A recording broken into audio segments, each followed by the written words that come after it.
ஆபிரகாமுடைய 11ஆவது பயணம், journey of faith, விசுவாசத்தின் பயணம்.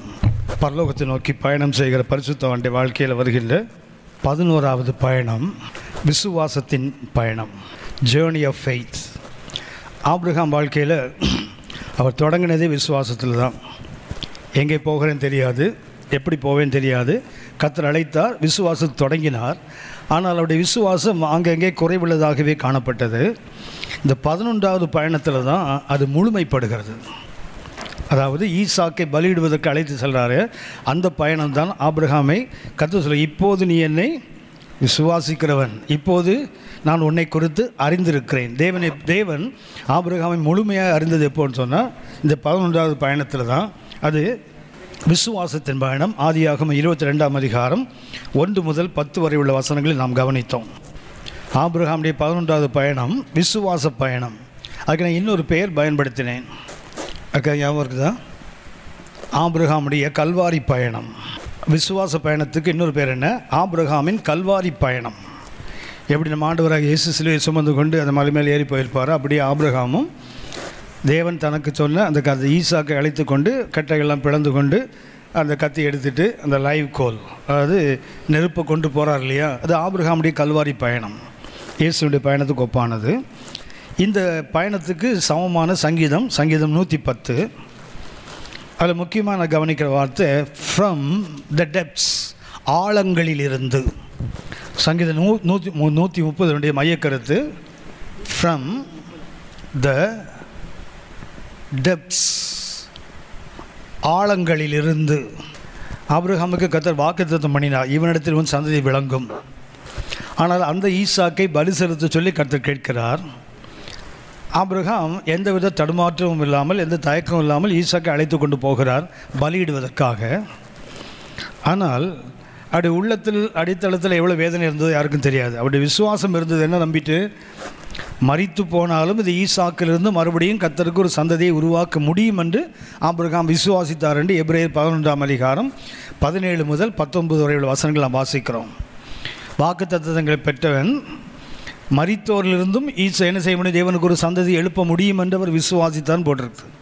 அப்படின்னா ஆபிரகாமுடைய பயணம் விசுவாசத்தின் பயணம்தான். ஆனால் அவருடைய மனதின் ஆழம் சங்கீதம் 130 அந்த ஆழத்தை குறித்து மிக அற்புதமாக கவனிக்கிறோம். இதில் 3 கருத்துக்களை நாம் கவனிக்கிறோம். அதாவது அதில் இருக்கக்கூடிய அந்த வசனங்களில் சங்கீதம் 130 3 வார்த்தைகள் முக்கியமானது. அதாவது ஃப்ரம் தி டெப்த்ஸ், ஆழங்களில் இருக்கிறவர்கள், அல்லது ஆழத்திலிருந்து தேவ நோக்கி கூப்பிடுறவங்க எப்படி இருக்கணும். 3 W யூஸ் பண்ணுறேன். இதில் இந்த 3 W உங்களுக்கு ஈஸியாக ஞாபகத்தில் இருக்கும். கர்த்தருடைய 3 பிரதான தூதர்கள் ஞாபகம் இருக்குதா? Lucifer, Michael, Gabriel. ஞாபகம் இருக்குதா? மைக்கேல், லூசிஃபர் யார்? வர்ஷிப்பர். அது கேப்ரியல் யார்? வாரியர். இவர் யார்? மைக்கேல். கேப்ரியல் யார்? பேர்டர், வார்த்தையை கொண்டு வருகிறவர். 3 W. ஒன்று வர்ஷிப்பர், 2வது வாரியர், 3வது பேர்டர், வார்த்தையை கொண்டு வருகிறவர். அதே போல் இங்கேயும் 3 W வாசிக்கிறோம். ஒன்று வெயிலிங்.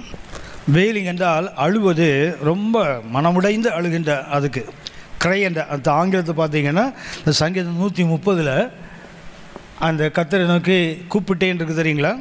சங்கீதம் 130 ஒன்றை வாசிங்க தம்பி. கர்த்தாவே, ஆழங்களிலிருந்து உம்மை நோக்கி கூப்பிடுகிறேன். ஆழங்களிலிருந்து உம்மை நோக்கி என்ன செய்தேன்? கூப்பிட்டேன்னு சொல்கிறாருங்களா?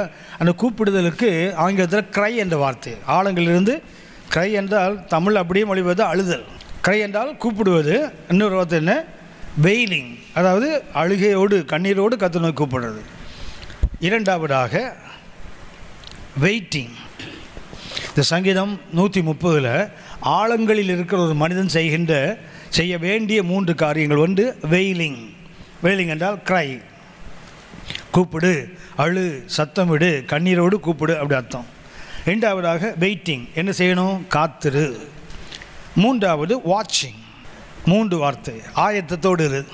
வாட்சிங் என்றால் காவல் காப்பது, இல்லை என்றால் ஆயத்தத்தோடு காவல் காப்பதுன்னு அர்த்தம். 3 W இந்த சங்கீதம் 130 வாசிக்கிறோம். இந்த 3 W நாம் கொஞ்சம் கவனிப்போம். ஆழங்களிலிருந்து கூப்பிடுதல். அதாவது இப்படிப்பட்ட ஒரு வாழ்க்கை பயணம், விசுவாச பயணம் நம்ம சோதிக்கப்படுகிறோம்னு வச்சுங்களேன். அப்போ நம்மகிட்ட இருக்க வேண்டிய 3 W. ஒரு W என்ன? வெயிலிங். எங்கே? இந்த ஃப்ரம் த டெப்த்ஸ், ஆழங்களில் கிடக்கிறோம், அது பள்ளத்தாக்குகளில் கிடக்கிறோம். இல்லை என்றால் ஆழத்தினுடைய தன்மைகளை நான் சுட்டி காட்டுகிறேன். இதுக்கு நமக்கு இந்த ஆழங்களிலிருந்து கூப்பிடுற ஒரு மனுஷன் பைபிள் யார்? யோனா. ஆழங்களிலிருந்து கூப்பிட்ட ஆசாமி யார்? யோனா. யோனா 2ஆம் அதிகாரம் 2 முதல் 7 வரை உள்ள வசனங்களை கவனிச்சிங்கன்னா அங்கே ஆழத்தில் இருக்கிற ஒருவன் எப்படி கூப்பிடுவான் என்பதற்கு நல்ல உதாரணம். யோனா 2ஆம் அதிகாரம் 2 முதல் 7 வரை உள்ள வசனங்களை வாசிங்க. என் நெருக்கத்தில் நான் கர்த்தரை நோக்கி கூப்பிட்டேன். என் நெருக்கத்தில் நான் கர்த்தரை நோக்கி கூப்பிட்டேன். இது நமக்கு எப்போதுமே ஆவிக்கிற உலகத்தில் இது ஒரு தவறான ஒரு பாடம். நெருக்கம் வந்தால் தான் கூப்பிடணுங்கிற மாதிரி ஒரு மூளை நமக்கு வந்து போச்சு. ஏன் நல்லா இருக்கும் ஒரு கூட்டாக்க அதை கேட்க மாட்டாரா? எரேமியா 33:3 சொல்கிறாங்களே, அவசர டெலிஃபோன் நம்பர்ன்றாங்களே, 333. அது எரேமியா 33:3 என்ன? ஆமாம், 108 கூப்பிடுற மாதிரி, 100 கூப்பிடுற மாதிரி, இதை நம்ம 333. அது வாசிங்க, எரேமியா 33:3. என்னை நோக்கி கூப்பிடு, அப்பொழுது நான் உனக்கு உத்தரவு கொடுத்து நீ அறியாததும் உனக்கு எட்டாததுமான பெரிய காரியங்களை உனக்கு அறிவிப்பேன். எப்போ கூப்பிடணும்? எப்போ கூப்பிடணும்? சங்கீதம் 50:15 வாசிங்க. சங்கீதம் 50:15. ஆபத்து காலத்தில் என்னை நோக்கி கூப்பிடு. அது நமக்கு தெரிஞ்சு போச்சு. எப்போ தான் கூப்பிடணும்? ஆபத்து வரலைன்னா நமக்கு அவருக்கு என்ன வேலை? அவருக்கு நமக்கு ஆபத்து வந்தால் மாத்திரம்தான் என்ன பண்ணணும்? கத்தாவேன்னு கையை தூக்கணும். மற்றபடி இந்த ஏரோப்ளைன்லாம் ஹெலிகாப்டர் எதுக்கு இருக்குன்னா, ஒன்றுமே முடியலைன்னா என்ன செய்யணும்? மாட்டி இருக்கல குதி. ஆவிக்குரிய வாழ்க்கையில் ஹெலிகாப்டர் இந்த இந்த பேராசூட் யாருன்னா ஏசுனாது தான். சரியா? எல்லாம் ட்ரை பண்ணி முடியலன்னு வச்சுங்களேன், ஏசுனாதான்னு அப்படி கையை தூக்கிடணும், அவ்வளோதான். இப்படி குதி அப்படி குதின்னு சொல்லுவாங்கள்ல ஃப்ளைட்டில், அப்போ யார் தான் இருப்பாங்க? ஏசுனாது தான். அது வரைக்கும் எப்படி வேணால் ஜாலியாக எப்படி வேணால் பண்ணலாம். கவனித்துக்கொள்ளுங்கள். எங்கேருந்து கூப்பிடுறார் யோனா? ஆழங்களிலிருந்து. ஒழுங்காக சொன்ன இடத்துக்கு போயிருந்தேன்னா ஆழத்துக்கு போக வேண்டிய அவசியம் வருமா? ஆழங்களில் போய் தான் கூப்பிடணுன்னு அவசியம் இல்லை. எப்போ கூப்பிட்டாலும் நம்ம அப்பா கேட்பார். ஆனால் நீ என்ன ஆச்சுன்னா, ஆழங்களில் இருக்கும்போது தான் கூப்பிட்டு பழகிட்டோம். யோனா கூப்பிடுகிறார், ஆழங்களிலிருந்து என் நெருக்கத்தில் நான் கர்த்தரை நோக்கி கூப்பிட்டேன். நெருக்கத்தில் கர்த்தரை நோக்கி கூப்பிட்டேன், அவர் எனக்கு உத்தரவு அருளினார். இவ்வளோ பெரிய தேவன் இருக்கிறாரு, ஆழத்தில் போய் கூப்பிடுவான்னு தெரிஞ்சு கூட என்ன பண்ணுறாரு? அப்போதும் பதிலளிக்க காத்திருக்கிற ஒரு தேவன் நமக்கு உண்டு. நான் பாதாளத்தின் வயிற்றிலிருந்து கூக்குரலிட்டேன், நீர் என் சத்தத்தை கேட்டீர். சமுத்திரத்தின் நடுமையமாகிய ஆழத்திலே நீர் என்னை தள்ளிவிட்டீர். நீரோட்டம் என்னை சூழ்ந்து கொண்டது, உம்முடைய வெள்ளங்களும் அலைகளும் எல்லாம் என் மேல் புரண்டது. ஆனால் ஒரு மகிமை, மேலே என்ன வருது? வெள்ளங்கள் வந்தது, அலைகள் வந்தது. ஆனால் கர்த்தருக்கு மகிமை. எல்லாம் கர்த்தருடையது, யாருடையது இல்லை, எதிரியினுடையது அல்ல. திரும்ப வாசிக்கும் அந்த வசனத்தை. சமுத்திரத்தின் நடுமையமாகிய ஆழத்திலே நீர் என்னை தள்ளிவிட்டீர். நீரோட்டம் என்னை சூழ்ந்து கொண்டது. நீரோட்டம், அந்த உள்ள கரண்ட்ஸ் இருக்கும்ல, கடலுக்குள்ள என்ன இருக்குன்னா உள்ள நீரோட்டங்கள் இருக்குது. அந்த நீரோட்டங்கள் என்னை சூழ்ந்து கொண்டது. உம்முடைய வெள்ளங்களும் அலைகளும் எல்லாம் என் மேல் புரண்டது. அப்படின்னா எவ்வளவு ஆழத்தில் தண்ணீரில் கொண்டு போட்டாலும் சரிதான், மேலே ஓடுற தண்ணீர் யாருடைய தெரியுங்களா? நம்ம அப்பாவோடது தான். அது உம்முடைய வெள்ளங்கள். யாருடையது இல்லை, எதிரியுடையது அல்ல. உங்களுக்கு ஞாபகம் இருக்கும்னு நினைக்கிறேன்,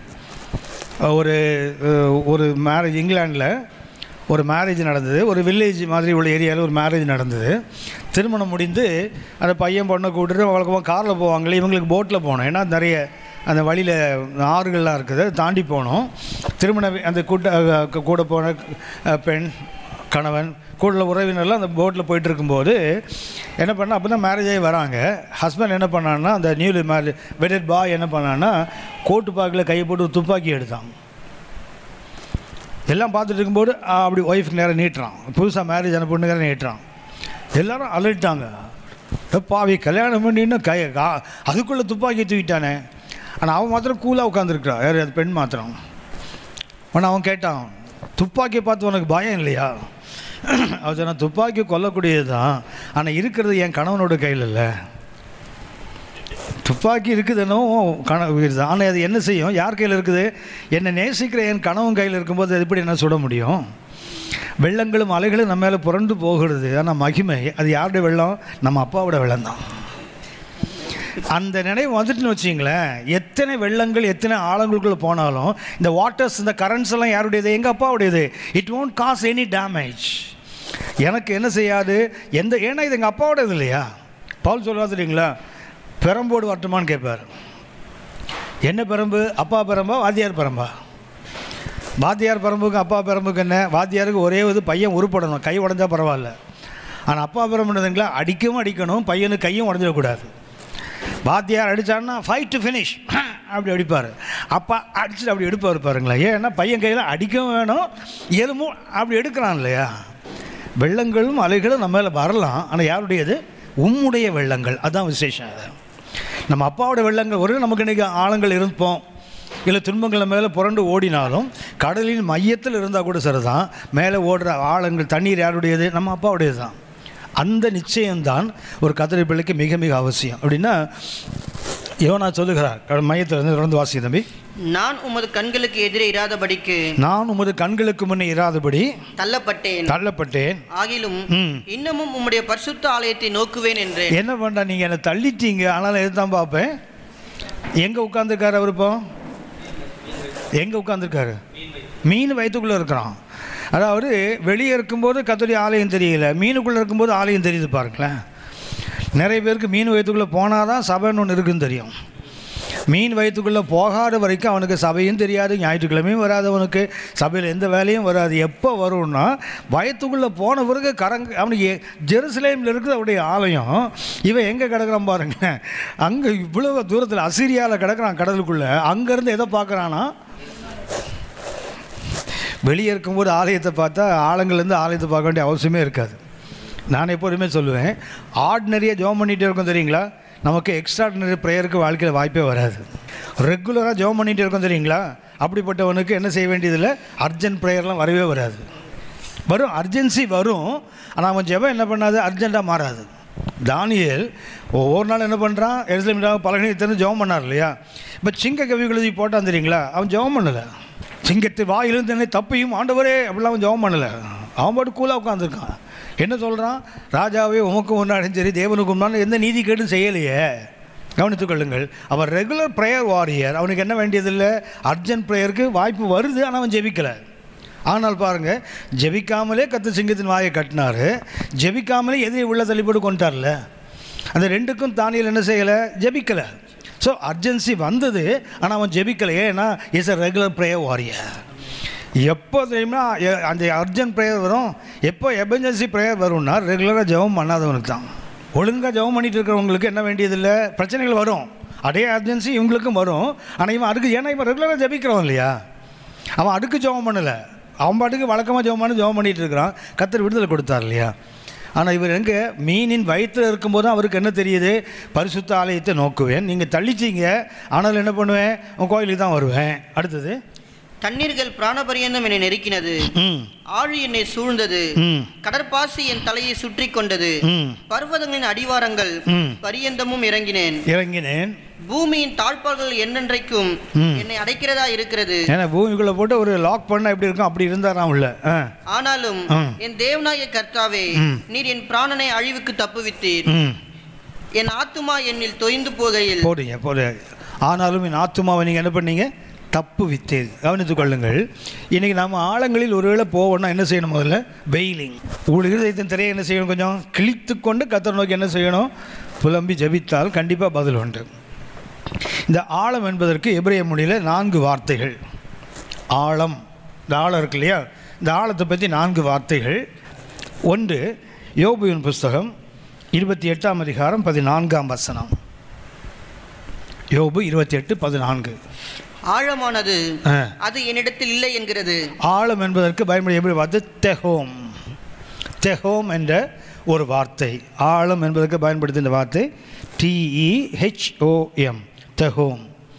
தெஹோம் என்பதற்கு தமிழில் அந்த வசனத்தை பார்த்தீங்கன்னா ஞானம் இல்லைன்னு சொல்லுதான். திரும்ப வாசிங்க அந்த வசனத்தை. ஆழமானது அது என்னிடத்தில் இல்லை என்கிறது. ஆழம் என்ன சொல்லுதான், ஞானம் என்கிட்ட இல்லைன்னு சொல்லுதான். அது எது இல்லை, மேலே பார்த்தீங்கன்னா எதை பற்றி சொல்லப்பட்டது, ஞானத்தை பற்றி சொல்லப்பட்டிருக்குது. அப்படின்னு ஆழம் என்ன சொல்லுதான், என்கிட்ட அது இல்லை. அப்படின்னா ஆழம் என்ற அதுக்கு அர்த்தம் என்ன, ஞானமற்ற இடம். where there is no wisdom. அந்த டெப்ஸ் அல்லது தெகோம் என்ற வார்த்தைக்கு அர்த்தம் என்ன? ஞானமற்ற இடம். ஞானமற்ற இடம். ஆழங்களிலிருந்து கூப்பிடுற இடத்துல ஞானம் இல்லாத இடத்துலேருந்து கர்த்தரை நோக்கி கூப்பிடுறோன்னு அர்த்தம். ஞானம் இருந்திருந்தால் அந்த இடத்துக்கு போயிருக்க மாட்டாங்கல்ல. ஞானம் இல்லாதனால தான். ஆனால் ஒன்று அங்கே போன பிறகு ஞானம் வந்தது பாருங்களேன், கூப்பிடணுன்னு வந்தது, அது பெரிய விஷயந்தான். ஞானமற்ற இடத்துலேருந்து கூட கூப்பிடுறான் பாருங்கள் ஒரு சிலர். தெகம் என்பதற்கு ஆங்கிலத்தை வேணால் எழுதிக்கொள்ளுங்க, darkness and secrecy inhabited by mysterious powers. அது அந்தகார சக்திகள் இருக்குது தெரியுங்களா, அவர்கள் சுதந்திரித்து கொண்ட அந்த இருளும் அந்த அது ப்ரைவசி. சீக்ரசி என்றால் அந்தரங்கமானது. என்ன சொல்ல போனால் இது இருள், இது அந்தரங்கம், சீக்ரசி. எங்கே இது யார் சொந்தப்படுத்தி கொள்வாங்களா? Mysterious powers. அதாவது அந்தகாரமான ஆவிகள், அந்தகார வல்லமைகள் தெரியுங்களா, அவர்கள் சொந்தப்படுத்தி கொள்ளுகிற இருளும் அந்த ப்ரைவசி, அந்தரங்கமான இடம். அதுக்கு தமிழில் அதுக்கு என்ன பயன்படுத்துகிறாங்க? ஞானம் அங்கே இல்லைன்னு சொல்லுது. தெகோம் என்பதற்கு ஆங்கில அர்த்தம் இதுதான், darkness and secrecy inhabited by mysterious powers. அதாவது அந்தகாரத்தின் வல்லமைகள் நம்ம சில இடத்தை பிடித்து கொள்ளும். அங்கே என்ன இருக்காது? ஞானம் இருக்காது. ஏன்னா தேவன் இருந்தால் தான் ஞானம் இருக்கும். இந்த இடத்துல என்ன கிடையாது? ஞானம் இல்லை. ஆகவே வந்து சொல்லுகிறான் ஞானம் என்ன, அந்த இடம் என்ன சொல்லுதான்? அந்தகாரம் என்ன சொல்லுதான்? அது ஆழங்கள் என்ன சொல்லுது? எங்கிட்ட அது இல்லை. அந்த வசனம் திரும்பி வாசிக்க தம்பி. யோபு 28:14. ஆழமானது அது என்னிடத்தில் இல்லை என்கிறது. அது என்னிடத்தில் இல்லை என்கிறது. சமுத்திரமானதும் அது என்னிடத்தில் இல்லை என்கிறது. அப்படின்னு என்ன பண்ணுது? ஆழங்களும் சமுத்திரமும் என்ன சொல்லுது? ஞானம் என்கிட்ட இல்லை. அப்படின்னா தெகோம், அந்த ஆழம் என்பதற்கு அர்த்தம் என்ன? ஞானமற்ற இடம். அதாவது அந்த இடத்துல என்ன இருக்கும்? அந்தகார சக்திகள் இருளையும் அல்லது அவங்களுடைய அந்தரங்கத்தையும் ஒளித்து வைத்து சொந்தப்படுத்தி கொள்ளுகிற இடம்னு அர்த்தம். ஆழம் என்பதற்கு ஒரு அர்த்தம் தெகோம்.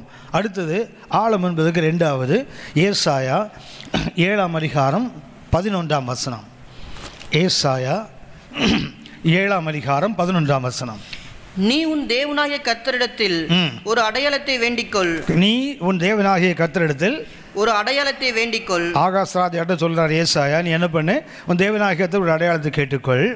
அதை ஆழத்தில் இருந்தாகிலும் உன்னதத்தில் இருந்தாகிலும் உண்டாக கேட்டுக்கொள் என்று சொன்னார். என்ன சொல்லப்படுது அந்த ஆகாஷ் ராஜாவுக்கு? நீ என்ன பண்ணு?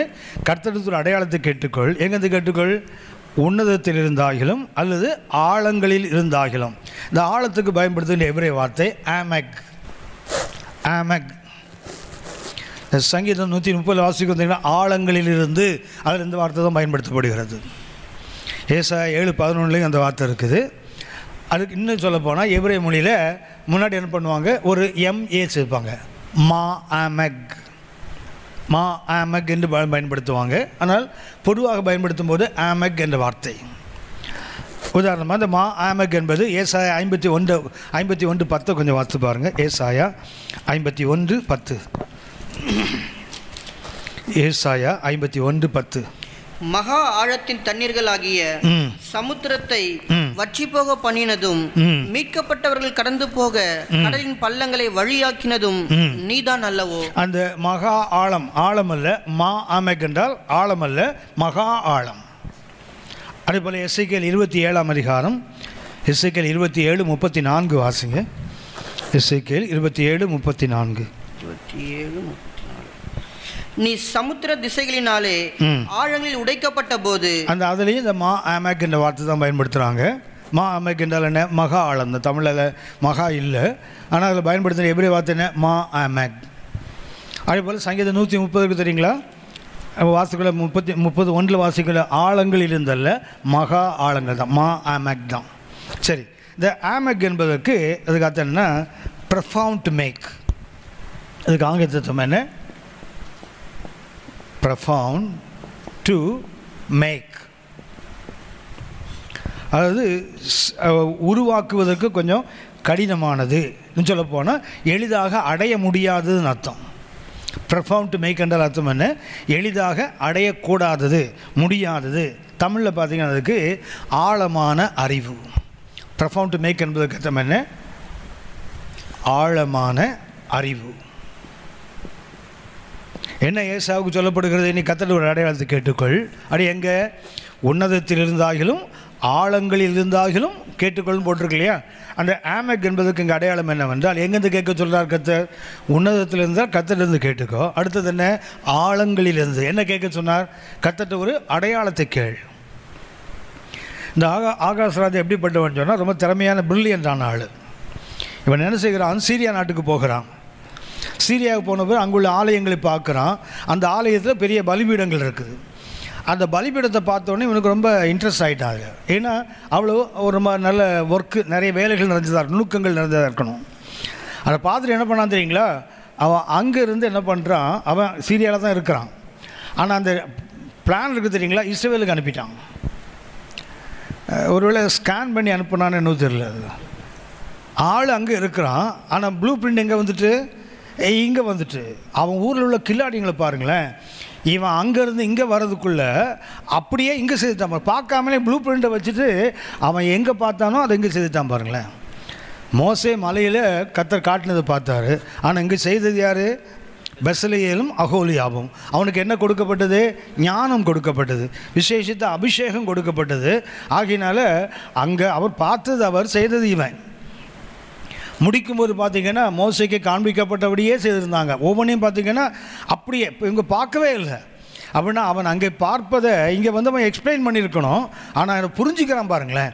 அதை புரிஞ்சுட்டு அப்படியே ரீப்ரொடியூஸ் பண்ணுறாங்க இல்லையா? செய்யும்போது அவன் பார்த்ததுக்கும் இவன் செய்ததுக்கு என்ன இல்லை வித்தியாசம். அப்படின்னா எவ்வளோ ஆவியான கொடுக்கப்பட்டுற பாருங்க. அதே ஆவி ராங் சைட்லேயும் இருக்குது பாருங்களேன். பார்த்தது ஆகாஷ், அது செய்து யார்? அவனுடைய சிற்பாசாரிகள். எப்படி பண்ணுறான் பாருங்களேன். அவன் அங்கே பார்த்தது இங்கே செய்துட்டான் பாருங்களேன். அவ்வளவு கில்லாடி ஆளவன். அப்படி அவன் பார்க்குறான், அது இங்கே செய்யப்படுகிறது. வந்து என்ன பண்ணான் தெரியுங்களா? பார்த்தான், ஆஹா இது ரொம்ப நல்லா இருக்குது. கர்த்தருடைய ஆலயத்தில் கர்த்தருடைய பலிபீடம் இருக்கு இல்லையா? அதை ஓரங்கட்டி வச்சுட்டு என்ன பண்ணாங்கன்னா, அந்த இடத்துல சீரியாவில் பார்த்து அந்த பலிபீடத்தை வச்சுட்டான். வைத்து இது எதுக்குன்னா கர்த்தருக்கு பலி செலுத்துறதுக்கு தான். அது எதுக்குன்னா சன்னதம் பார்ப்பதாவது, குறி கேட்குறதுக்கு. கர்த்தருடைய பலிபீடம் இன்றைக்கி என்னவா மாறி போச்சு? குறி கேட்குற மேடையாக மாறி போச்சுது. இன்றைக்கி சிலுவைன்னு சொல்கிறாங்க தெரியுங்களா? எபிரேயர் 13:10 வாசிக்கிற நமக்கு ஒரு பலிபீடம் உண்டு. we have an altar. அது என்ன? சிலுவை. இன்றைக்கி சிலுவை எதுக்கு பயன்படுது? குறி சொல்கிறதுக்கு பயன்படுது. இந்த இங்கிலீஷ் மேலே முன்னாடி பார்த்துருப்பீங்க, இப்போ கூட தான் பார்ப்போம். சரி, அப்போ பார்த்துருப்பீங்கள. அதில் பார்த்தீங்கன்னா அந்த எக்ஸாசிஸ்லாம் பார்த்தீங்கன்னா கையில் ஒரு சிலுவை வச்சுருப்பான். பார்த்துருக்கீங்களா? ஹலோ, சிலுவை எதுக்கு? பேய ஓட்டுறதுக்கு. இன்றைக்கி எதுக்கு வச்சுருக்கான்? குறி கேட்குறதுக்கு வச்சுருக்கான் சிலுவை. சிலுவை குறி கேட்குற இடமா அது? தேவன் தன்னையே பலியாக செலுத்தின அந்த பலிபீடத்தில் இன்றைக்கி என்ன ஆகுது? குறிமேடையாக மாற்றப்பட்டிருக்குல்ல. சிலுவை தான் நிறைய பேருக்கு நீ பொழப்பே நடக்குது. அதை தான் இந்த ஆகாஷ் செய்து விட்டான். இவ்வளவு செய்கிறான். உங்களுக்கு தெரியும், எனக்கு சூரிய கடிகாரத்தை கண்டுபிடிச்சது இந்த ஆகாஷ் தான். நம்ம பார்க்குறோமே, இந்த ஆகாஷ் வெரி பிரில்லியன்ட் மேன். அங்கே பார்த்ததை அவன் வரதுக்குள்ள இங்கே செய்ய வச்சுட்டான் பாருங்கள். அப்படி எவ்வளோ திறமையாக இருக்கணும் பாருங்கள். சூரியனை கொண்டு அந்த நிழல் கடிகாரத்தை கண்டுபிடிச்ச வந்து ஆகாஷ் தான். எசேக்கியா சுகம் பெறும் ஆகாசுடைய கடிகாரத்தில் 10 பாகை பின்னாடி போகணும் தான் கேட்பான். ஸோ அவ்வளவு பிரில்லியன்ட்டு. அவங்ககிட்ட ஏசாயா சொல்லுகிறார், நீ ஒரு அடையாளத்தை கேட்டுக்கப்பா. அது எங்கேருந்து கேளு? உன்னதத்தில் இருந்தாகிலும் கேளு, அல்லது ஆழத்தில் இருந்த அந்த ஆழம் வந்து காமிக்கின்றது ஆழமான அறிவு. அந்த ரேஞ்சை பாருங்களேன். எங்கேருந்து எங்கே வரைக்கும்? உன்னதம் வந்து பரலோகம், ஆழமான இருந்து பாதம், அது கீழே ஒன்றும் இல்லை. இந்த ரெண்டுக்கும் இடையில் எதை வேணா நீ அடையாளம் கேளு. அவன் சொன்னான், உன் தேவனாகிய கர்த்தர் என்ன செய்ய மாட்டேன்? பரீட்சை பார்க்க மாட்டேன். Mister perfect. இவர் பண்ணுறதெல்லாம் அட்டூழியம். ஆனால் என்ன செய்ய மாட்டாராம்? உன் தேவனாகிய கர்த்தரை பரீட்சை பாரதும் போட்டிருக்கல. ஏண்டா அந்த பலிபீடத்தை கட்டினா பாவம் இல்லை. கர்த்தர் ஒன்று அடையாளம் கேட்க சொன்னால் கேட்க மாட்டேன், அது உனக்கு பரிசுத்தமா? அப்புறம் ஏசாயா சொல்லுவார், நீங்கள் மனுஷனை விசனப்படுத்துறது போதாதுன்னு என் தேவனே விசனப்படுத்துறீங்களா? ஆகையால் தேவன் தாமே உமக்கு ஒரு அடையாளத்தை கொடுப்பார். என்ன அடையாளம்? ஒரு கன்னிகை கர்ப்பவதியாகி ஒரு குமாரனை பெறுவாள். அப்படின்னா அந்த ஆழமான அறிவு என்ன தெரியுங்களா? Profound to make. மனுஷன் மூளையில் என்ன செய்ய முடியாது? ஒரு கன்னி கர்ப்பத்தை மனுஷன் கற்பனை கூட பண்ண மாட்டான். ஒரு கன்னி எப்படி பிள்ளை பெற முடியும்? மனித மொழியிலிருந்து வராது. அதான் அதுக்கு ஆழமான ப்ரொஃபவுண்ட் டு மேக். அதாவது உருவாக்குவதற்கோ செய்வதற்கோ. சீரியாவில் உள்ள பலிபீடத்தை அவன் செய்துட்டான். ஆனால் கர்த்தர் நினைக்கிற அந்த அடையாளத்தை உன்னால் செய்ய முடியாது. ஏன்னா இட்ஸ் அ ப்ரொஃபவுண்ட் நாலேஜ். அது என்ன? எல்லையற்ற ஒரு அறிவு. அந்த ரொம்ப ஆழமான அறிவு. அப்படின்னா ஆழம் என்பதுக்கு ஒரு அர்த்தம் என்ன? அது ஆழமான அறிவை குறிப்பது. மூன்றாவதாக ஆழம் என்பது ஓமெக். மூன்றாவது என்ன? ஓஎம், இது AMEQ. அடுத்தது OMEQ, ஓமெக். மூன்றாவது ஆழம் என்பதற்கு பயன்படுத்துகின்ற எபிரேய வார்த்தை ஓமெக். ஒரு வசனத்தை வாசிங்க. நீதிமொழிகள் 25:3. நீதிமொழிகள் 25:3. வானத்தின் உயரமும் பூமியின் ஆழமும் ராஜாக்களின் இருதயங்களும் ஆராய்ந்து முடியாது. ஆராய்ந்து முடியாதது. ஓமெக் என்பதற்கு அர்த்தம் என்ன? அந்த ஆழத்தை என்ன செய்ய முடியாது? nobody can search. ஆராய முடியாதது, ஆராய முடியாதது. இதுதான் என்ன அந்த ஓமெக் என்ற வார்த்தைக்கு அர்த்தம். அன்சர்ச்சபிள். ஆராய்ந்து எந்த மனுஷனாலும் என்ன செய்ய முடியாது? அந்த ஆழத்தை கண்டுபிடிக்கவே முடியாது. எதெல்லாம்? திரும்ப வாசிக்க தம்பி. வானத்தின் உயரமும், வானத்தின் உயரம், பூமியின் ஆழமும், பூமியின் ஆழமும். நம்ம ஆளை ஆராய்ந்து கண்டுபிடிச்சிட்டாங்கல்ல, கண்டுபிடிச்சாங்க தானே. பூமி அப்படியே ட்ரில் பண்ணிட்டு போனோம், 12 கிலோமீட்டரில் அங்கே சத்தம் கேட்டுது, அதான் நடுவில் மையம் சொல்லிட்டாங்கல்ல. ஹலோ, வசனம் சொல்லுது. ஏன்னா இட் இஸ் அன்சர்ச்சபிள், அது ஆராய முடியாது. ஆனால் இன்றைக்கி அதுதான் நிறைய பேர் பேசிட்டு உட்காந்துருக்காங்க. சரியா? வானத்தின் உயரத்தையும் ஆராய முடியாது, பூமியின் ஆழங்களை என்ன செய்ய முடியாது. இட் இஸ் அன்சர்ச்சபிள், ஓமெக் என்ற வார்த்தை. நான்காவதாக மெசோலா. நான்காவது என்ன வார்த்தை? ஆழம் என்பதற்கு பயன்படுத்தும் கிரேக்க எபிரேய வார்த்தை மெசோலா. இந்த வார்த்தையை நாம் மீகா 7:19 வாசிக்கிறோம். மீகா 7:19. மீகா 7ஆம் அதிகாரம் 19ஆம் வசனம். அவர் திரும்ப நம்மேல் இறங்குவார், நம்முடைய அக்கிரமங்களை அடக்கி நம்முடைய பாவங்களை எல்லாம் சமுத்திரத்தின் ஆழங்களில் போட்டு விடுவார். அதுக்கு என்ன? அதுக்கு கீழே ஒன்றும் கிடையாதுன்னு அர்த்தம். பாட்டம், கீழே. ஆழம் என்பதற்கு நாங்கள் மெசோலா என்ற வார்த்தைக்கு அர்த்தம் என்ன? அந்த ஆழத்துக்கு மெசோலா என்ற வார்த்தையை பயன்படுத்துகிறாங்க. அதுக்கு அர்த்தம் என்ன? அதுக்கு கீழே ஒன்றும் கிடையாது. தேவன் நமது பாவத்தை கொண்டு போடுறதுக்கு அதுக்கு கீழே ஒரு ஏரியா தான் அங்கே கொண்டு போட்டிருப்பார். அதுதான் the last R the least area, கடைசி ஏரியா தான் மெசோலா. அப்படின்னா ஆழத்திலிருந்து கூப்பிடுகிறேன் என்றால் ஒரு அர்த்தம் என்ன? ஆழம் என்பதற்கு ஒன்று ஞானமற்ற இடம் என்ற அர்த்தம். இன்னொரு பக்கத்தில் என்ன அர்த்தம்? ஆழமான அறிவு என்ற அர்த்தம். மூன்றாவது என்ன? ஆராய முடியாதது. நான்காவது அதுக்கு கீழே வேறு ஒன்றும் இல்லை. இப்படி எந்த இடத்துல பாசிட்டிவோ நெகட்டிவோ எந்த இடத்தில் இருந்தாலும் சரிதான், அந்த ஆழத்திலிருந்து கூப்பிட்டால் நம் கர்த்தர் கேட்பார். ஆண்டவரே ஆராய முடியல, ஆண்டவரே என் ஞானத்தால் அதை கண்டுபிடிக்க முடியலை, ஆண்டவரே இதுக்கு கீழே என்னால் போக முடியும், எங்கே இருந்தாலும் சரிதான் அந்த ஆழத்திலிருந்து கர்த்தர் கூப்பிடுவார். சரியா? பைபிளில் குறிப்பாக சங்கீதத்தில் 7 விதமான ஆழங்களை வாசிக்கிறோம். சங்கீதத்தில் 7 விதமான ஆழங்கள். அதை விளக்கி சொன்னால் ரொம்ப நேரம் ஆகிடும். அவங்களுக்கு அந்த தாட்டு மாத்திரம் கொடுத்துட்டு போய்டுறேன். சரியா? ஏன்னா சைடில் போனால் அதுக்கப்புறம் மெயினில் வரவே முடியாது, சைடே எழுதிட்டு போயிடும். ஆனால் நான் அந்த சைடில் உங்களுடைய சிந்தனைக்காக இதை வைக்கிறேன். ஏன்னா நீ எத்தனை பேர் இந்த கோணத்தில் படிப்பீங்கன்னு எனக்கு தெரியாது. அதனால் என்ன பண்ணுங்கள், சங்கீதத்தில் மாத்திரம் 7 ஆழம். ஒன்று சங்கீதம் 64:6. சங்கீதம் 64:6. அவர்கள் நியாயக்கேடுகளை ஆய்ந்து தேடி தந்திரமான யோசனைகளை நிறைவேறும்படி பிரயத்தனம் பண்ணுகிறார்கள். அவர்கள் ஒவ்வொருவருடைய உட்கருத்தும் இருதயமும் ஆழமாய் இருக்கிறது. அடுத்தது என்ன? சிந்தையின் ஆழம். அந்த உட்கருத்து இருக்கு தெரியுங்களா, அது டெப்த் ஆஃப் தி மைண்ட், சிந்தையின் ஆழம். ரெண்டாவதாக சங்கீதம் 68:23. சங்கீதம் 68:23. என்னுடைய ஜனத்தை பாஷானிலிருந்து திரும்ப அழைத்து வருவேன், அதை சமுத்திர ஆழங்களிலிருந்து திரும்ப அழைத்து வருவேன் என்று. அது அடிமைத்தனத்தின் ஆழம். இது என்ன? டெப்த்ஸ் ஆஃப் ஸ்லேவரி, அடிமைத்தனத்தின் ஆழம். மூன்றாவதாக சங்கீதம் 78:15. Psalm 78 and verse 15. சங்கீதம் 78:15. வனாந்தரத்திலே கண்மலைகளை பிளந்து மகா ஆழங்களில் இருந்து தண்ணீரை அவர்களுக்கு குடிக்க கொடுத்தார். அது அடைய முடியாத ஆழம், அன்ரீச்சபிள். எந்த மனுஷன் என்ன பண்ண முடியாது? இந்த ஆழத்துக்குள்ளே போக முடியாது. அது என்ன? அடைய முடியா ஆழம். 88:6. சங்கீதம் 88:6. என்னை பாதாள குழியிலும் இருளிலும் ஆழங்களிலும் வைத்தீர். நம்பிக்கையற்ற ஆழம். இந்த ஆழத்தில் இருக்கிறவனுக்கு நம்பிக்கையற்று போயிடும். இதுக்கு மேலே என்னால் மீண்டு வரவே முடியாது.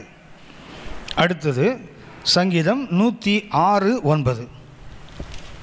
சங்கீதம் 106:9. அவர் சிவந்த சமுத்திரத்தை அதட்டினார், அது வற்றி போயிற்று. வெட்டாந்தரையில் நடக்கிறது போல அவர்களை ஆழங்களில் நடந்து போக பண்ணினார். இது என்ன? நடக்கும் ஆழம். தேவனால் என்ன செய்ய முடியும்?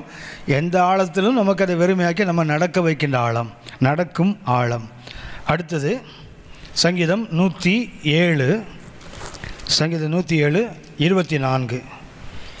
அவர்கள் கர்த்தருடைய கிரியைகளையும் ஆழத்திலே அவருடைய அதிசயங்களையும் காண்கிறார்கள். இது அதிசயத்தை காணுகின்ற ஆழம். கர்த்தர் என்ன செய்வார்? அந்த ஆழங்களுக்குள்ளே நம்ம அதிசயங்களுக்குள்ளே நடத்தி கொண்டு போய் நம்முடைய கண்களை அதிசயங்களை காண பண்ணுவார். சங்கீதம் 135, சங்கீதம் 135 6. வானத்திலும் பூமியிலும் சமுத்திரங்களிலும் எல்லா ஆழங்களிலும் கர்த்தர் தமக்கு சித்தமானதை எல்லாம் செய்கிறார். தேவனுடைய சித்தத்தை செய்கின்ற ஆழம், தேவனுடைய சித்தத்தை செய்கின்ற ஆழம். இந்த ஆழத்தில் என்ன பண்ணுவார் கர்த்தர்? He will fulfill his will. அவருடைய சித்தங்கள் நடக்கின்ற இடத்துக்கு பேர் பேர் ஆழம். சங்கீதத்தில் மாத்திரம் ஆழம் என்ற சொல் 7 விதங்களை பயன்படுது. ஒன்று, அது நம்முடைய சிந்தையின் மனதின் ஆழம். அடுத்தது நம்முடைய அடிமைத்தனம். இந்த அடிமைத்தனத்தில் போயிட்டு ஆழத்தை யாரும் மீட்டு வர முடியாது. மூன்றாவது என்ன? அடைய முடியாத ஆழம், அன்ரீச்சபிள். நான்காவது, நம்பிக்கை இருக்காது, போயிட்டு அவ்வளோதான், நம்மளால் மீண்டு வரவே முடியாது. ஐந்தாவதாக, இது நம்ம அந்த ஆழத்தை கூட என்ன செய்ய முடியும்? தேவனால் நடக்க வைக்க முடியும். அடுத்தது, அவருடைய அதிசயங்களை நாம் என்ன செய்ய முடியும்? காண முடியும் அந்த ஆழங்களில் கூட. ஏழாவதாக, அவரது சித்தத்தை செய்வார். எந்த ஆழத்திலும் நம் வாழ்க்கையிலும் செய்வார், நம்மை கொண்டும் செய்வார். இந்த 7 ஆழங்கள் சங்கீதத்தில் இருக்குது. ஆனால் எனக்கு பிடிச்ச ஆழம் என்னென்னா இன்னொரு 8வது ஆழம் இருக்குது. அந்த ஆழம் சங்கீதம் 42:7 வாசிங்க. சங்கீதம் 42:7. உமது மதகுகளின் இறைச்சலால் ஆழத்தை ஆழம் கூப்பிடுகிறது. 2 ஆழம் இருக்கு பாருங்களேன். ஆழத்தை ஆழம் கூப்பிடுகிறது. ஞாபகம் இருக்குதா? இது ஆழத்தின் ஆழம் ஞாபகம் இருக்குதா? இல்லைன்னா இல்லைன்னு சொல்லுங்கள். அதுக்கான எப்படி என்ன பார்க்குறேன்? உங்களையும் ஞாபகம் இருக்குதா? அதை சொல்லுங்கள். முதல்ல மாதிரி பார்த்துட்டு உட்காந்துருக்கீங்க. கவனிங்க. சங்கீதம் 42:1 என்ன? மானானது நீரோடைகளை என்ன பண்ணுது? ஓடுது ஓடுது ஓடுது. என்ன ஆகுது?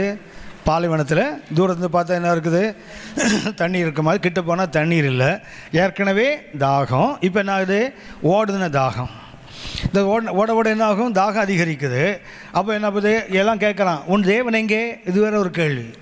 இதுவே ஏமாந்து கொள்ளி ஓடிக்கிட்டே கிடக்குது, கிடைக்கல. என்ன ஆகுது? ஏமாந்த துக்கத்தில் இருக்கும்போது அவன் வந்து என்ன கேட்குறான்? உன் தேவன் எங்கே? ஒன்று இதை பண்ணி ஒப்பாரி வைக்குது, அழுது அழுது. என்ன ஆகுது? கண்ணீரே எனக்கு அப்படின்னு. என்ன ஆகுது? ஏற்கனவே தாகம், இதில் ஓடுன தாகம். இப்போ உப்பு தண்ணியை குடித்தா என்ன ஆகும்? இன்னும் தாகம். சரியா? தாகம் தாகம் தாகம். இது ஒரு ஆழம். இந்த ஆழத்தில் சுற்றிட்டு கிடந்தால் பக்கத்தில் என்ன ஆகுது? உமது மதகுகளின் இறைச்சலால் அங்கே ஒரு ஆழம். என்ன ஆழம்? இது தேவையின் ஆழம். தண்ணீர் கிடைக்கல, ஓடின தாகம். அப்புறம் மற்றவங்க கேட்ட துன்பப்படுத்தின தாகம். உப்பு தண்ணியை குடித்து இன்னொரு தாகம். ஏமாற்றத்தின் எல்லையில் ஒரு ஆழம். அது ஏமாற்றத்தின் தாகத்தின் ஆழம். இன்னொரு பக்கத்தில் பார்த்தீங்கன்னா பரிபூர்ணத்தின் ஆழம். என்ன ஆழம்? ஒரு மதகுனா டேம். அந்த பக்கத்தில் எனக்கு ஒரு பெரிய ஷட்டர் இருக்குது, உள்ளே என்ன இருக்குது? தண்ணீர் ஃபுல்லாக இருக்குது. அது என்ன பண்ணுது? இது இங்கே ஓடி ஓடி ஓடி தேடி என்ன ஆகுது? அதுக்கு மேலே ஓட முடியாது, ஒப்பாரி வச்சுட்டு நிற்குது. அப்போ உள்ளே என்ன ஆகுது தெரியுங்களா? உள்ளே தண்ணி இருக்குது தெரியுங்களா? அது வந்து என்ன பண்ணுது? அந்த ஷட்டர்ஸுக்கு பார்த்தீங்கன்னா டம்முன்னு அடிக்குது. எதுக்கு? பைத்தியக்காரா, தண்ணி இல்லைன்னு நீ ஏன்டா ஓடுற? இங்கே பாரு, தண்ணி தேக்கி வைக்கப்பட்டிருக்கிறது. அங்கே ஒரு ஆழம் தேவையின் ஆழம், இங்கே ஒரு ஆழம் பரிபூர்ணத்தின் ஆழம். இந்த ஆழம் அந்த ஆழத்தை கூப்பிடுது பாருங்களேன். எப்படி கூப்பிடுது? மதகுகளின் இறைச்சல்.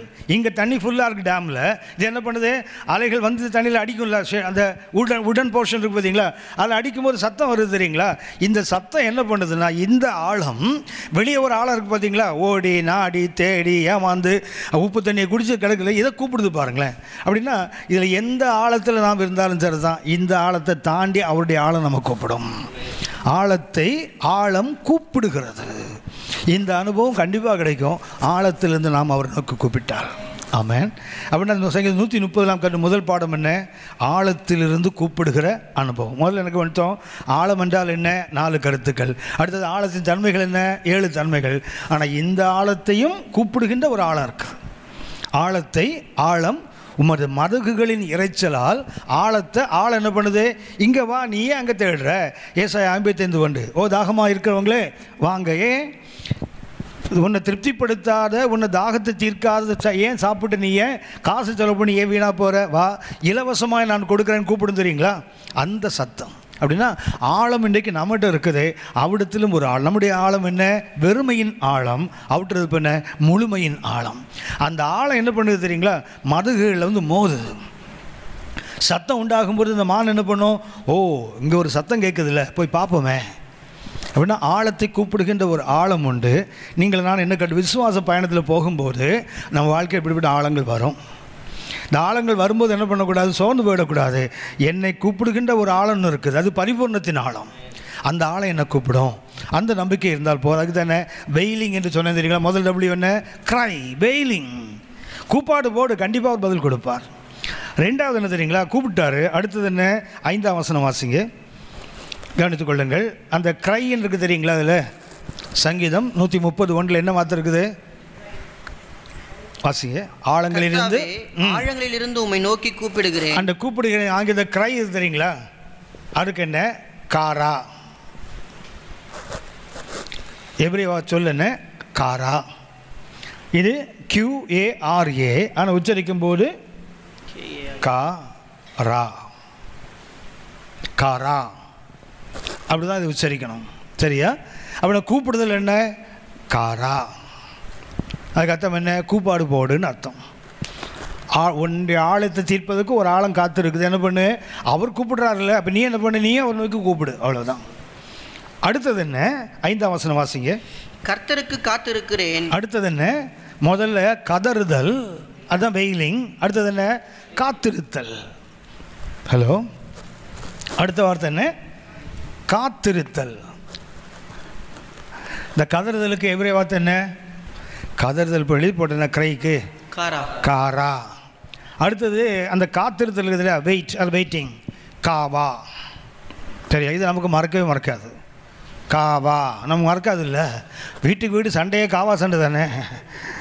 ஹலோ, அடுத்தது அந்த வெயிட் இருக்குது இல்லைங்களா? அதுக்கு என்ன? காவா. அது என்ன? காரா. இது என்ன? காவா. அது என்ன? காரா போ, காரா பார்த்துட்டு போ. இது என்ன? காவாயா பார்த்துட்டு போ, அவ்வளோதான். இது என்ன? வெயிட்டிங் என்பதுக்கு எவரே வார்த்தை என்ன? காவா. இந்த காவா என்றால் அதுக்கு அர்த்தம் என்னென்னா ரொம்ப அற்புதமான அர்த்தம். டு பைண்ட் டுகெதர்னு அர்த்தம். ரெண்டை சேர்த்து ஒன்றா கட்டி போடுறதுன்னு அர்த்தம். இந்த காவா என்ற வார்த்தைக்கு அர்த்தம் என்ன? To bind together. ரெண்டு முனைகளை ஒன்றா சேர்ந்து கட்டி அப்படி ட்விஸ்ட் பண்ணுறோம் இல்லையா? அதுக்கு பேர் தான் காவா. காவா என்றால் அர்த்தம் என்ன? ரெண்டு முனைகள்.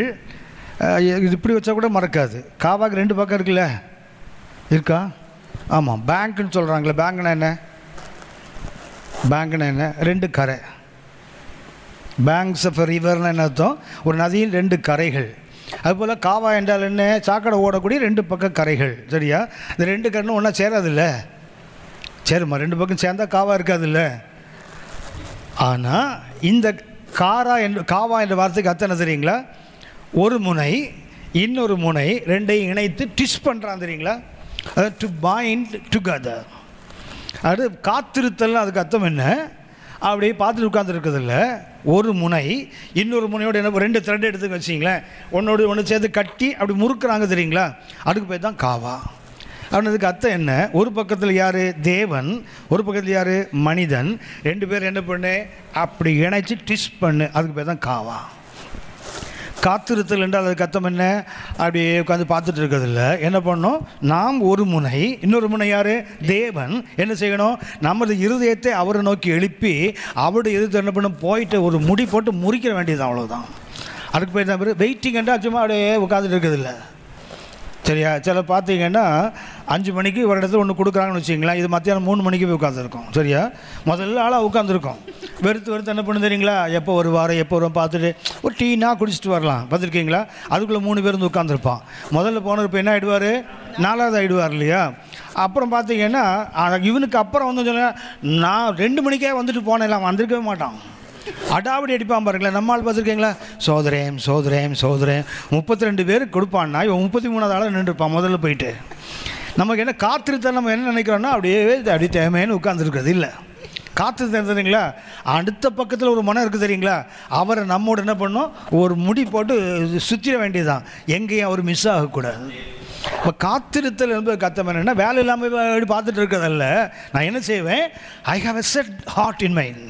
எனக்குள்ள என்ன இருக்குது, ஒரு நியமிக்கப்பட்ட ஒரு கருத்து இருக்குது. எங்கள் அப்பா சமூகத்தில் காத்திருக்கேன்னு என்ன செய்வேன், நான் சும்மா உட்கார மாட்டேன், அவரோடு என்ன செய்வேன், இணைத்துக்கொள்வேன். அவர் என்ன செய்வேன், ஒரு முடி போட்டு அப்படி சூஸ் பண்ணுது, அதான் டு பைண்ட் டுகெதர்.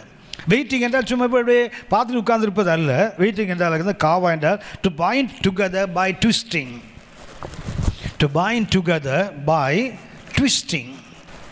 காவா என்ற வார்த்தைக்கு இதான் அர்த்தம், to bind together by twisting. ரெண்டையும் ஒன்றா இணைக்கிறாங்க. எப்படி நமக்கு இது ஈஸியாக நமக்கு புரியும். இந்த எலக்ட்ரிக்கல் கேபிள் இருக்குது பார்த்தீங்களா, ஒரு பெரிய காயில் வாங்கிட்டு போனால் தனியாக தான் இருக்கும். ஆனால் இன்னொரு சார் அடி பைண்ட் பண்ண பார்த்துருக்கீங்களா? பார்த்துருக்கீங்க 2 3 பண்ணும்போது பார்த்தீங்கன்னா மொத்தமாக வந்தது இல்லையா? அதே மாதிரி ஒரு த்ரெட்டு கர்த்தர்னா ஒரு த்ரெட்டு நான். என்ன செய்யணும் தெரியுங்களா? காத்திருத்தல் என்றால் அவரோடு நம்ம நினச்சி என்ன பண்ணோம், ட்விஸ்ட் பண்ணிடணும். இனிமேல் அவர் நம்ம விட்டு என்ன செய்ய முடியாது, பிரிய முடியாது. அதுக்கு பேர் தான் காவா. அப்படின்னா இந்த பயணத்தை நம்ம கற்றுக்கொள்ள பாடம் என்ன, ஆழத்தில் கிடக்கிறோம். என்ன பண்ணுறோம், முதல்ல நாம் கூப்பிட்டோம். என்ன பண்ணுறோம், முதல்ல கதறினோம். அதுக்கப்புறம் என்ன, வெயிலிங். அடுத்தது என்ன, வெயிட்டிங். சும்மா கூப்பாடு போட்டு உட்கார்ந்துருக்கக்கூடாது. மறுபடியும் என்ன செய்யணும், அவரோடு நம்மை இணைத்துக்கணும். இணைத்துக்கொண்டு என்ன பண்ணணும், அவரோட சேர்ந்து நம்ம ட்விஸ்ட் பண்ணிடணும். இனிமேல் அவர் வேறு நான் வேறுன்னு பிரிக்க முடியாது. கர்த்தருக்கு காத்திருக்கிறவனுக்கு என்ன உண்டு, புதுபலன் போட்டிருக்கல. ஏன் புதுபலன், அவரோட ட்விஸ்ட் ஆகிடுறான். ஹலோ, கர்த்தருக்கு ஏன் புதுபலன் வருகிறது, என்ன ஆகிட்டுன்னா அவன் காத்திருக்கும் போது என்ன பண்ணுறான், is binding with the almighty God. ஒரு பரிசுத்த வல்லமையுள்ள தேவனோட தன்னை இணைத்து என்ன ட்விஸ்ட் பண்ணிட்டான்ல. இப்போ என்ன ஆகிட்டுன்னா அவருடைய பலம் இவனுக்கு வந்துட்டுல. ஸோ அதுதான் நம்ம கற்று புது பலன். நடந்தால் ஓடினால் இலைப்படையே சோழமை இருக்கான்னு சொன்னால் he has twisted himself with God. ஒரு சர்வவல்ல தேவனோடு தன்னை இணைத்து கொண்டபடியினால அவனுக்கு என்ன இல்லையுமே அவன் பலவீனன் அல்ல. அவனை காத்திருத்தல் என்பது நேரத்தை வீணாக்குறதுன்னு அர்த்தம் அல்ல. சும்மா பழப்பு இல்லாதவன் உட்கார்ந்து கிடக்கிறான், அது அர்த்தம் அல்ல.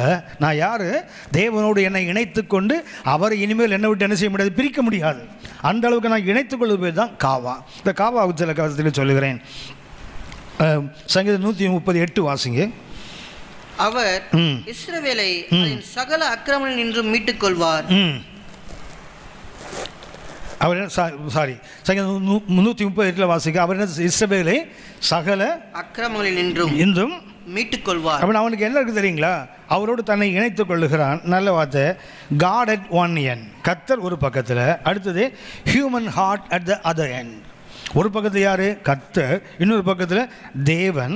என்ன பண்ணுறாங்க, 2 பேரும் ஒருத்தர் என்ன பண்ணுறாங்க, இழுக்கிறாங்க. எது எப்படின்னு சொன்னால், அந்த ராக்காலத்தில் காத்திருக்கான் தெரியுங்களா, ஒரு வாட்ச்மேன், நைட் வாட்ச்மேன், ராத்திரிலாம் ஒழிஞ்சிருப்பான் தெரியுங்களா.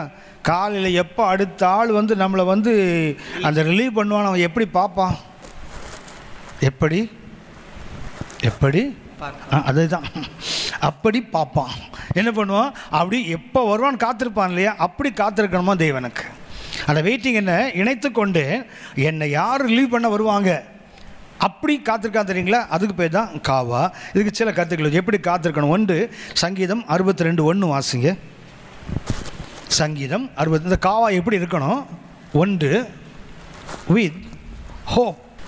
சங்கீதம் 62:1. தேவனையே நோக்கி என் ஆத்துமா அமர்ந்திருக்கிறது. தேவனையே நோக்கி என் ஆத்துமா அமர்ந்திருக்கிறது, அவரால் என் ரட்சிப்பு வரும். அப்படின்னா 5ஆம் வசனம் வாசிங்க. 5:62. என் ஆத்துமாவே தேவனையே நோக்கி அமர்ந்திரு. கவனிச்சிங்களா, தேவனை அல்ல, தேவனையே என்ன, ஒன்லி காட். என் ஆத்துமாவே தேவனையும் நோக்கி அமர்ந்திரு அல்ல, தேவனை நோக்கி அமர்ந்தில்ல, தேவனையே என்ற அர்த்தம் என்ன, ஒன்லி காட். அவரை மாத்திரம் நோக்கி பார்த்துரு. புலம்பல் 3ஆம் அதிகாரம், புலம்பல் 3ஆம் அதிகாரம் 25-26 வசனங்களை வாசிங்க. புலம்பல் 3:25-26. அது நமக்கு என்னென்னா, ஆனந்த கழிப்பை பாடியே பழக்கம், நமக்கு சங்கீதத்தை படித்தே பழக்கமே தவிர புலம்பல் பக்கம் போகிறதே இல்லை. ஆனால் வாழ்க்கை என்னவோ புலம்பல் தான். இருக்கிற புலம்பலுக்கு மேலே இன்னொரு புலம்பல் தேவையா, அதோட என்ன பண்ணுவோம், பாடி மகிமைப்படுத்துவோம். பைபிளை வேணால் வாங்கி பாருங்கள். 100க்கு 99 பைபிளில் நடுவில் மாத்திரம் கருப்பாக இருக்கும். பார்த்துருக்கீங்களா? சைடில் இந்த பைபிள் இருக்குல்ல, இதை பார்த்தீங்கன்னா இங்கே கொஞ்சம் கருப்பு இப்படி இருக்கும். ஏன்னா எடுத்தீங்கன்னா கண்டிப்பாக சங்கீதம் தான் இருக்கும். எதை வாசிக்கிறாங்களோ இல்லை பைபிளில் சங்கீதத்தை மறக்காமல் வாசிப்பாங்கள்ல, ஆனால் தான் இந்த இடம் அப்படி கருப்பாக இருக்கும் பாருங்களேன், அவ்வளோ மாத்திரம். ஆனால் புலம்பல் பக்கம் பாருங்கள், மனுஷனே போயிருக்க மாட்டான் அந்த பக்கத்தில். அது இருக்கிறது 5 அதிகாரம் ஒட்டிக்கும் வேறு. அது வேறு இறமையாக அந்த ஆளுக்கு வேறு வேலையில் புலம்பி தள்ளிட்டான். அது நம்மளையும் புலம்ப வச்சுட்டா இருப்பாருங்க. ஒன்று தெரியுங்களா? அந்த புலம்பல் இருக்கிறத அந்த யூத இலக்கியத்தில் ஒரு அற்புதமான நயம் படைத்தது. எனக்கு நேரம் இல்லை, பின்னாடி ஒரு நாள் கண்டிப்பாக உங்களை எப்படி பேசுகிறேன் உங்களுக்கு. எழுதி வச்சிங்க, அதை எழுதி வச்சிங்க. யாருக்கும் நிறைய லிஸ்ட்டு வச்சுருக்காங்க கூட, இது ஒன்று எழுதி வச்சிங்க. அந்த புலம்பல் 1ஆம் அதிகாரத்தில் பார்த்தா 22 வசனம் இருக்கும் பாருங்களேன். 2ஆம் அதிகாரத்தில் பார்த்தீங்கன்னா 22 வசனம் இருக்கும். 3ஆம் அதிகாரத்தில் 66 வசனம் இருக்கும். 4ஆம் அதிகாரத்தில் 22 வசனம். 5ஆம் அதிகாரத்தில் 22 வசனம். அதாவது இந்த புலம்பொலியில் இருக்கிறவன் எப்படி களிப்பாக கர்த்தர் மாற்றுவாருங்கிறதுக்கு இந்த 5 அதிகாரங்கள் மிக அற்புதம். இதில் என்ன விசேஷம்னா, அந்த 1ஆம் அதிகாரத்தில் 22 வசனம் இருக்கு இல்லையா, ஒவ்வொன்றும் ஒவ்வொரு எபிரேய எழுத்தில் ஆரம்பிக்கும். ஆலஃபில் 1, பேத்தில் 1, கிமத்தில் 1, டாலத்தில் 1, ஹே. 22 எழுத்துக்கள் தான் எபிரேய எழுத்துக்கள். 22 எழுத்துலேயும் ஒவ்வொரு வசனமும் ஆரம்பிக்கும் 1ஆம் அதிகாரத்தில். 2ஆம் அதிகாரம் பார்த்திங்கன்னா அது வேறு, அது இதுதான் இருக்கும், வேற ஒரு விதமாக இருக்கும். 3ஆம் அதிகாரம் பார்த்திங்கன்னா 66 வசனம் இருக்குல்ல, 3:22. முதல் 3 வசனம் ஆலஃபில், அடுத்த 3 வசனம் கிம்மலில் இப்படி இருக்கும். அதாவது அந்த புலம்பல் நம்ம நிறைய பேர் புலம்புறதே இல்லை. புலம்புவோம், படிக்க மாட்டாங்க. புலம்பல் தான் வாழ்க்கை முழுதும் புலம்பல் தானே. இந்த இப்போ பாருங்களேன், பைபிள் ஸ்டோர் வந்து மாட்டிகிட்டு இருக்கீங்களே, உள்ளே புலம்பிகிட்டு இருப்பீங்க. இந்த மனுஷன் போகிற போக்க பார்த்தா நீங்கள் முடிக்கவே மாட்டான் போல் இருக்குது, அப்படி ஒரு புலம்பல் இருக்குல்ல. இது அந்த புலம்பல் இல்லை. இந்த புலம்பல் மிக அற்புதமானது. இந்த புத்தகத்தை மாத்திரம் படித்தாலே மிக மேன்மையானது. சரியா? இப்போ வாசிங்க தம்பி, 3ஆம் அதிகாரம் 25-26 வசனங்கள். தமக்கு காத்திருக்கிறவர்களுக்கும் தம்மை தேடுகிற தம்மை தேடுகிற ஆத்துமாவுக்கும் தம்முடைய தேடுகிற ஆத்துமாவுக்கும் கர்த்தர் நல்லவர். கர்த்தர் யாரு? யாருக்கு? காத்திருக்கிறவன். அந்த காவா தன்னை தேவனோடு இணைத்துக்கொண்டு, தன் இதயத்தை தேவனோடு இணைத்துக்கொண்டு ட்விஸ்ட் பண்ணி வாழ்கிறான இவன் யாரும் நம்பிக்கையோடு அதை செய்கிறான். ஆகவே அவர் நல்லவராக இருப்பார். அடுத்த வசனம், கர்த்தருடைய ரட்சிப்புக்கு நம்பிக்கையோடு காத்திருக்கிறது நல்லது. அது என்ன நல்ல? எது நல்லது? அவருடைய ரட்சிப்புக்கு காத்திருப்பது நல்லது. யாருக்கு? காத்திருக்கிறவனுக்கு ஒன்று என்ன? நம்பிக்கை வேண்டும். என்ன வேண்டும்? கர்த்தர் என்னை ரட்சிப்பார், கர்த்தர் என்னை விடுதலை ஆக்குவார், கர்த்தர் என்னை மேன்மைப்படுத்துவார், கர்த்தர் என்னை எல்லா நிலைமைகளுக்கும் உயர்த்தி கொண்டு செல்வார். அந்த நம்பிக்கை வேண்டும். முதல்ல காத்திருக்கணும். முதல்ல என்ன வேண்டும்? நம்பிக்கை வேண்டும், வித் ஹோப். 2ஆவதாக சங்கீதம் 40:1 வாசிங்க. சங்கீதம் 40:1. கர்த்தருக்காக பொறுமையுடன் காத்திருந்தேன். அடுத்தது என்ன வேண்டும்? பொறுமை வேண்டும். 1 நம்பிக்கை வேண்டும், கர்த்தருக்கு காத்திருக்க. 2வது என்ன வேண்டும்? பொறுமை வேண்டும். கர்த்தருக்கு பொறுமையுடன் காத்திருந்தேன். பொறுமை இல்லாமல் யாரும் காத்திருக்க முடியாது. பொறுமை, நமக்கு பொறுமை இருந்திருந்தால் கண்டிப்பாக சொல்ல எதையும் சாதிக்க முடியும் நம்மளால். ஓகே, அந்த பொறுமையின்மை என்ன பண்ணுறது தெரியுங்களா? சின்ன சின்ன விஷயங்களை கூட நம்ம அவசரத்தில் அதை பெரிய பிரச்சனை ஆக்கிடுவோம். மிக எளிமையானது பொறுமை, மிக கடினமானதும் அடைவதற்கு அதுதான். 3வது சங்கீதம் 27:14. சங்கீதம் 27:14. கர்த்தருக்கு காத்திரு, அவர் உன் இருதயத்தை ஸ்திரப்படுத்துவார். திடமனதா இருந்து கர்த்தருக்கே காத்திரு. என்ன வேண்டும்? திடமனது, தைரியம் வேண்டும், வித் கரேஜ். காத்திருப்பதற்கு என்ன வேண்டும்? தைரியம் வேண்டும், வித் கரேஜ். தைரியம் இல்லாமல் திடமனது இல்லைன்னா யாரும் காத்திருக்க முடியாது. கொஞ்ச நேரம் காத்திருப்போம், பதில் கிடைக்கலன்னா ஐயோ கர்த்தர் கைவிட்டுருவாரோ அப்படி வந்துடுது இல்லையா? என்ன வேணும்? அவனுக்கு தைரியம் வேணும், திடமனது வேண்டும், கர்த்தருக்கு காத்திருக்க. 4ஆவதாக கன்சிஸ்டன்சி. என்ன வேண்டும்? நிலையான ஒரு நம்பிக்கை, காத்திருத்தல் வேண்டும், வித் கன்சிஸ்டன்சி. என்ன வேண்டும்? நிலைத்து நிற்கிற அந்த தன்மை வேண்டும். நிறைய பேருக்கு என்ன இருக்கும்? நம்பிக்கை இருக்குது, பொறுமை இருக்குது, தைரியம் இருக்குது, ஆனால் ரொம்ப நேரம் இருக்க முடியாது. என்ன பண்ணுறீங்களா? ஒரு குறிப்பிட்ட காலம் வரை இருப்பாங்க. நம்ம ஒரு டெட்லைன் கொடுத்துருவோம்ல, இதுக்குள்ளே நீங்கள் செய்தால் சரி, இல்லைன்னா நான் அப்படி பண்ணுவேன். ஆனால் ஓசியா 12ஆம் அதிகாரம், ஓசியா 12:6 வாசிங்க. ஓசியா 12:6.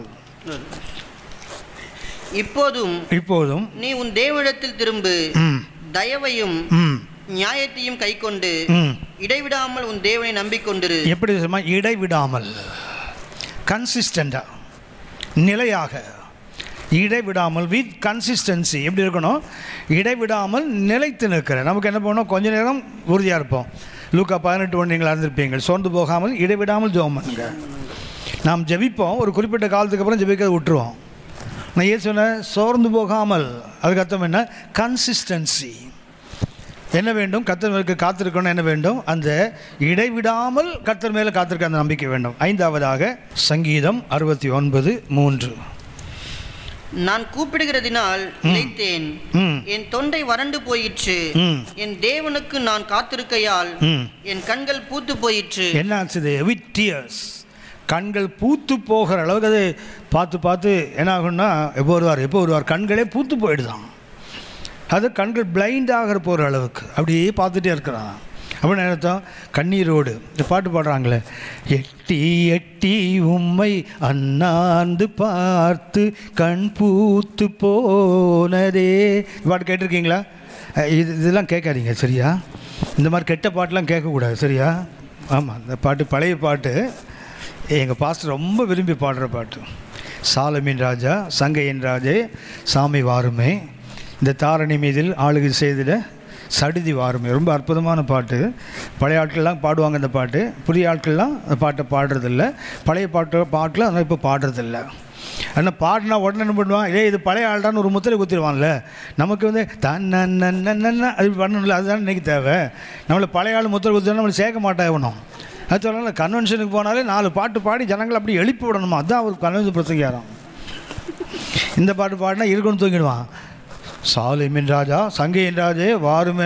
ஏற்கனவே நொந்து நூடுல்ஸ் சாப்பி உட்காந்துருப்பான். இவர் வருவான்னு என்றைக்கு வரப்போகிற அவன் தூங்கியே போயிடுவாள். இன்றைக்கி தூங்குறவனை தட்டி எழுப்பணும்ல. எப்படி இருக்கணுமா? வித் கண்கள் பூத்து போகிற அளவுக்கு கண்ணீரோடு. அப்படின்னா இந்த காவா என்பது தேவனோடு நம்முடைய உள்ளத்தை என்ன செய்யணும்? இணைத்து அதை முறுக்கி என்ன பண்ணணும்? திரும்பவும் பிரிந்து போகாதபடி இருப்பது தான் காத்திருத்தல். அந்த காத்திருத்தலுக்கு அது 5 அவசியம். 1 நம்பிக்கை, 2வது பொறுமை, 3வது தைரியம், 4வது நிலையான இடைவிடாமல் செய்வது, 5வது கண்கள் பூத்து போகிற அளவுக்கு. என் கண்ணே தெரியலப்பா கர்த்தருக்கு பார்த்துருந்து போகட்டும். 3ஆவதாக அந்த 5 அவசரம் மறுபடியும் வாசிங்க. சங்கீதம் 130:5. கர்த்தருக்கு காத்திருக்கிறேன், என் ஆத்துமா காத்திருக்கிறது, அவருடைய வார்த்தையை நம்பி இருக்கிறேன். கர்த்தருக்கு என்ன செய்றேன்? காத்திருக்கிறேன். காவா. அடுத்தது என் ஆத்துமா காத்திருக்கிறது. அந்த காத்திருக்கிறது வந்து அந்த காத்திருத்தல் அல்ல. அந்த வசனம் தொடங்கும் போது என்ன பண்ணுது? திரும்ப வாசிங்க. கர்த்தருக்கு காத்திருக்கிறேன். அதுக்கு பயன்படுத்துகிற வார்த்தை என்ன? வெயிட்டிங். அதாவது ஆங்கிலத்தை வெயிட்டிங், கிரேக் எபிரேமில் என்ன? காவா. அடுத்தது என்ன? கர்த்தருக்கு என் ஆத்துமா காத்திருக்கிறது வந்து அந்த வார்த்தை இல்லை, வாட்சிங். ஆங்கிலத்தில் என்ன வார்த்தை அதுக்கு? வாட்சிங். முதல்ல உள்ளது வெயிட்டிங், இது என்ன? வாட்சிங். இந்த வெயிட்டிங் வாட்சிங் மிக முக்கியமான வார்த்தை. 10 கன்னிகைகள் காத்திருந்தாங்களே, காத்திருந்தாங்களா? அதில் 5 பேர் காத்திருந்தாங்க, 5 பேர் விழித்திருந்தாங்க. 5 பேர் வெயிட்டிங், 5 பேர் வாட்சிங். அதுக்கு 2க்கு வித்தியாசம் என்னென்னா, ஆயத்தம் நடுவில் வந்துடுது. இந்த எக்ஸ்ட்ரா என்ன வச்சுருந்தாங்களே அப்படின்னா காத்திருக்கிறாங்க எல்லாருமே. நான் வழக்கமாக சொல்கிறது, எல்லா சபையிலும் கம்யூனியன் கொடுக்குறோம் இல்லையா? எல்லாரும் எதுக்கு என்ன செய்கிறாங்க? வெயிட் பண்ணிகிட்டு இருக்காங்க வருகைக்கு. இதே அவர் வரும் வரை நினைவாக செய்யுங்கள் அப்படி சொன்னார். நம்ம என்ன பண்ணுறோம்? இன்றைக்கி அப்படி ஒவ்வொரு முறை நாம் கம்யூனியன் கொடுக்கும்போது என்ன பண்ணுறோம்? கர்த்தர் வருவார் அந்த நம்பிக்கையை சொல்லிகிட்டே இருக்கிறோம் இல்லையா? அப்போ எல்லாருமே என்ன செய்கிறாங்க? வெயிட் பண்ணிகிட்டு இருக்காங்க. ஆனால் யார் எடுத்துக்கொள்ளப்படுவாங்கன்னா வாட்சிங்காக இருக்கிறவங்க தான்.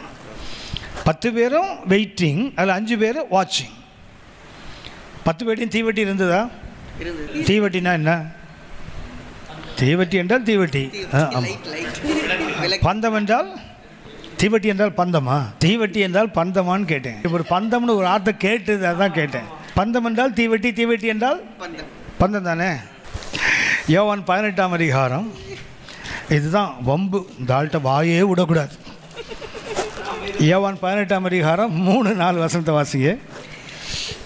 யூதாஸ் போர்ச்சேவகரின் கூட்டத்தையும் பிரதான ஆசாரியர் பரிசேயர் என்பவர்களால் அனுப்பப்பட்ட ஊழியக்காரரையும் கூட்டிக் கொண்டு பந்தங்களோடும் தீவட்டிகளோடும். 2 ஒண்ணா வேறையா?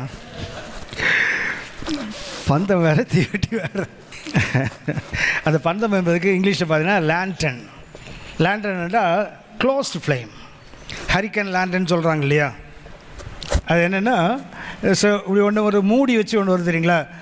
உள்ளே அந்த ஃப்ளேம் இருக்கும், மேலே என்ன இருக்கும், ஒரு மூடி இப்படி ஒரு ஹேண்டில் போட்டு கொண்டு வராங்க இல்லையா. இது என்ன, லேண்டன். இதுக்கு தான் பந்தம். அடுத்தது தீவெட்டி இருக்குது தெரியுங்களா, இது டார்ச். டார்ச் என்றால் தான் நீங்கள் சொன்னீங்க இல்லையா, இவ்வளோ ஸ்டிக் இருக்கும், தலையில் ஒன்று இருக்கும், இது திபு திபுன்னு எரியுது இல்லையா.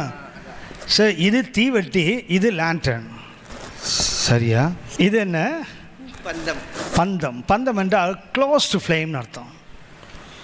இது என்ன, நேக்கட் ஃப்ளேம், மூடி இல்லாத விளக்கு. இது மூடி போட்ட விளக்கு.